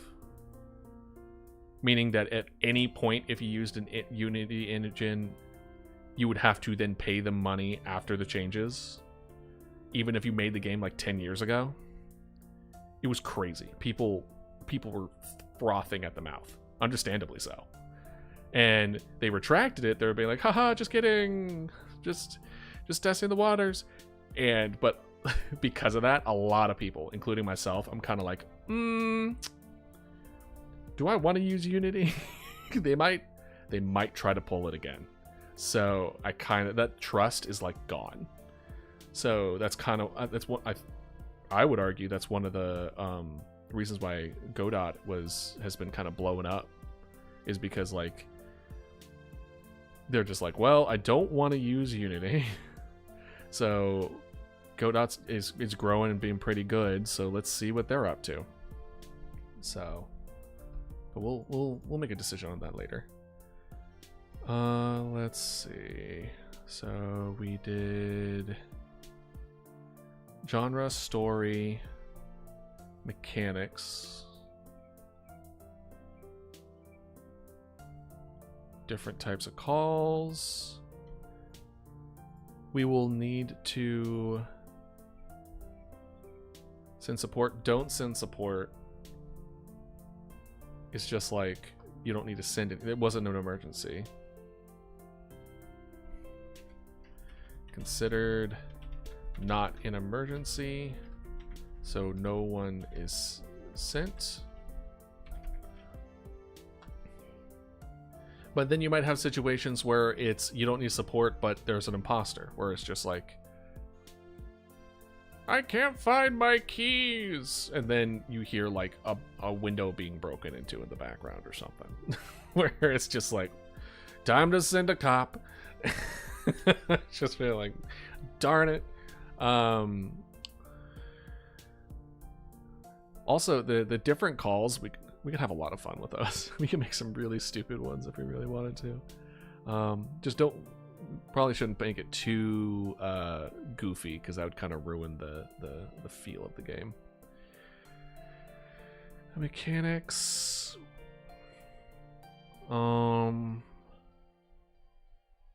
How would we send support? Right? I imagine we would need to talk about that. Let's see here. Does this talk about that's the development software, genre, target audience. Oh, we probably should talk about target audience, shouldn't we? Target audience. We'll do that after here. Target audience.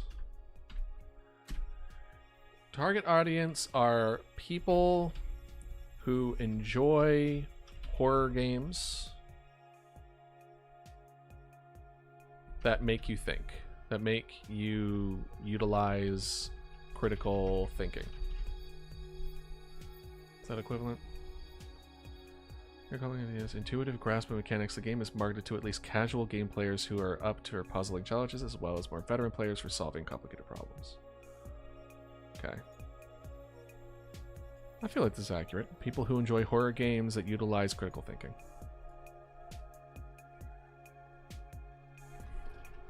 Or people who like to watch. Enjoy playing. Enjoy playing or watching people play horror games that make you utilize critical thinking.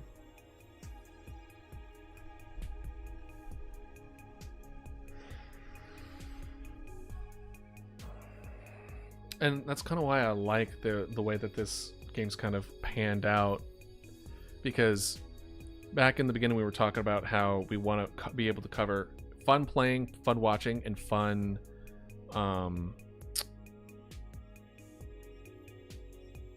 playing after watching.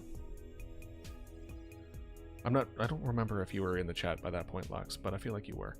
And this will allow it to be fun to watch people try their hardest to fight against this thing without fully knowing what's going on. I think it would be fun to play as they try to solve their own problem and last as long as possible. And I think it would be fun for them to play after watching, because they're like, I feel like I could do better. So I think that it checks all three boxes of those of what I feel like what it takes to make a really good game nowadays is that you need to have all three of those in mind. Does it have to check every single one of those boxes? Not necessarily. But I feel like the ones that do check off all three do tend to do better. Oh man. My brain. Oh. We might just pause it for now. We haven't completely finished it, but oh. I tend to hit I don't know if you noticed, I tend to hit an energy dip around like 2 hours in, and then by the 4 hour, and then again at the 4 hour. So every like 2 hours or so, I start to lose steam. What I should probably do is maybe like after 2 hours get like a little snack, like have like a fruit shake or something. But yeah, I say we're just gonna vibe for the next like 10 minutes or so. Well, I think it's coming together. Yeah, definitely. Which is why, I mean, I used to stream for like the 2 to 6 and then do again from 8 to 12.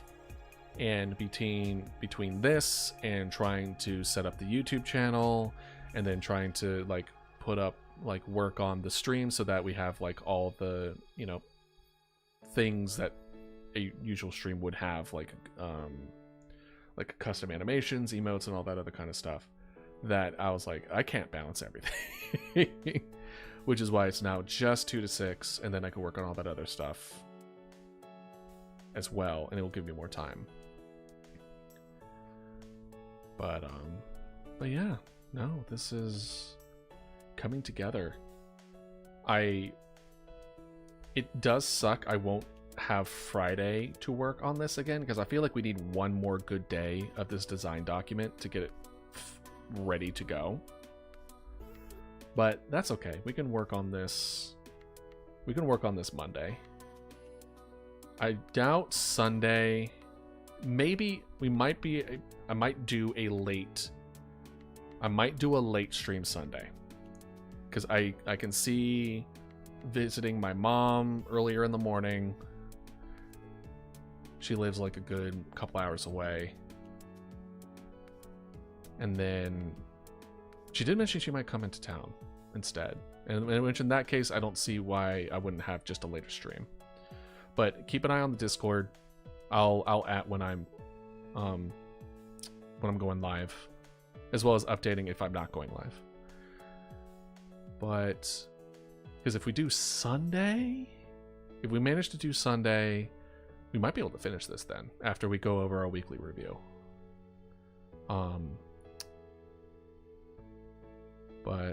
And then tomorrow is Dredge. We'll be doing Dredge tomorrow, so that should be fun. I'll put back on my my fishing supplies. But yeah, as far as what we need to finish up on, we need to go over music, which, I mean, I'm gonna try to do as much as I can without utilizing free stuff yet, because I want as much experience with as much different things as I can.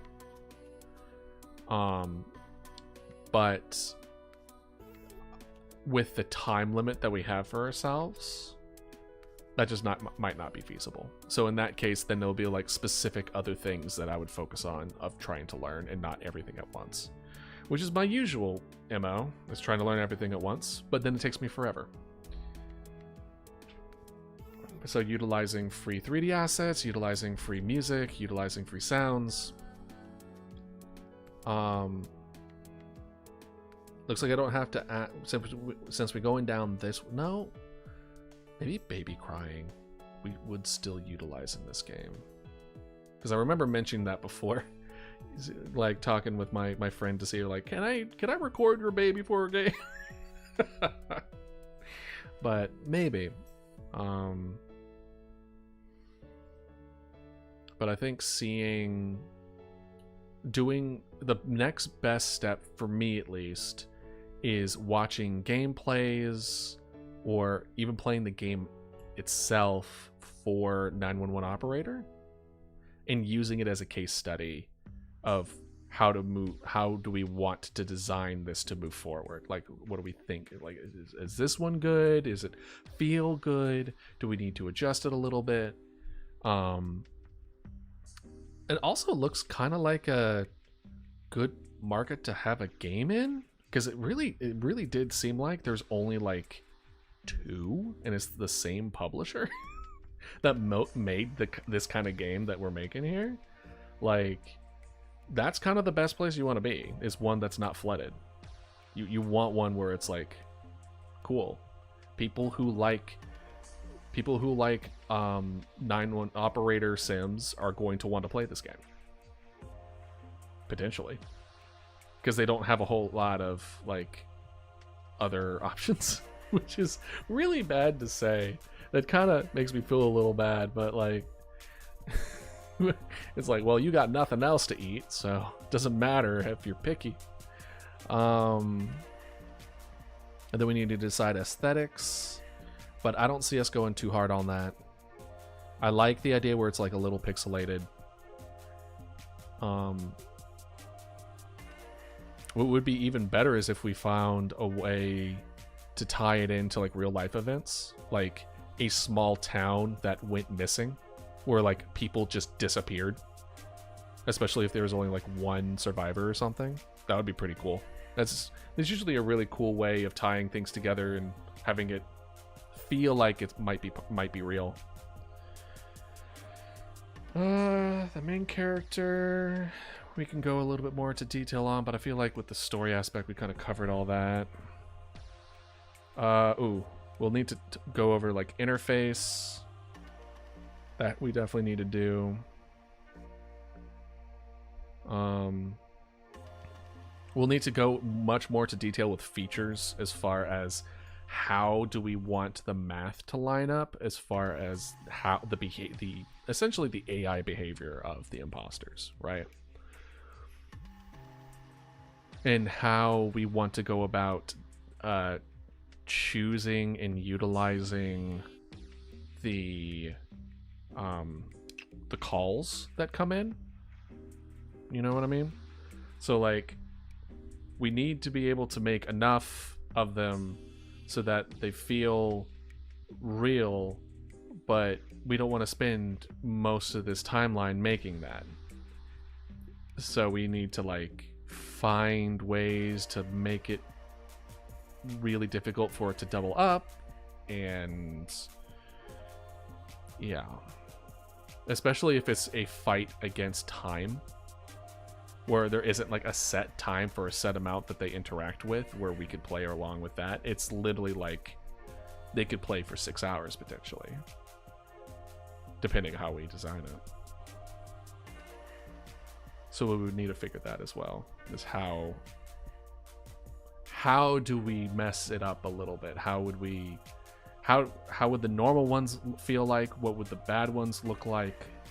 How many of them do we want each one to be? And more than likely, we'll probably have to use AI to some degree, which also means that we would probably have to release it with the knowledge that we will have to say that we release it with AI, but it just wasn't used for art assets, which I feel like is more okay now than it was like a couple years ago, when the AI hate was really in.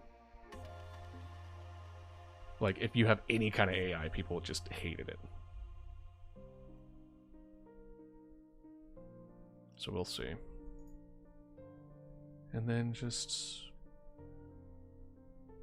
after that, we pretty much just pulling up the engine, and then we just start trying to make it via like squares and blocks and cubes and stuff like that, like written word, but that's about it. I can see us needing to work on the prep phase for another week, potentially. And then after that, I think we're ready to get started. Well, I think that's it for me today. Thank you for joining me. This was fun. Thank you for your feedback. It really did help.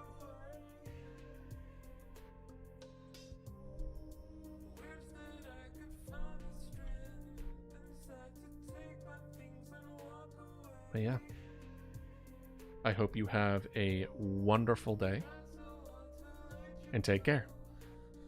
See ya.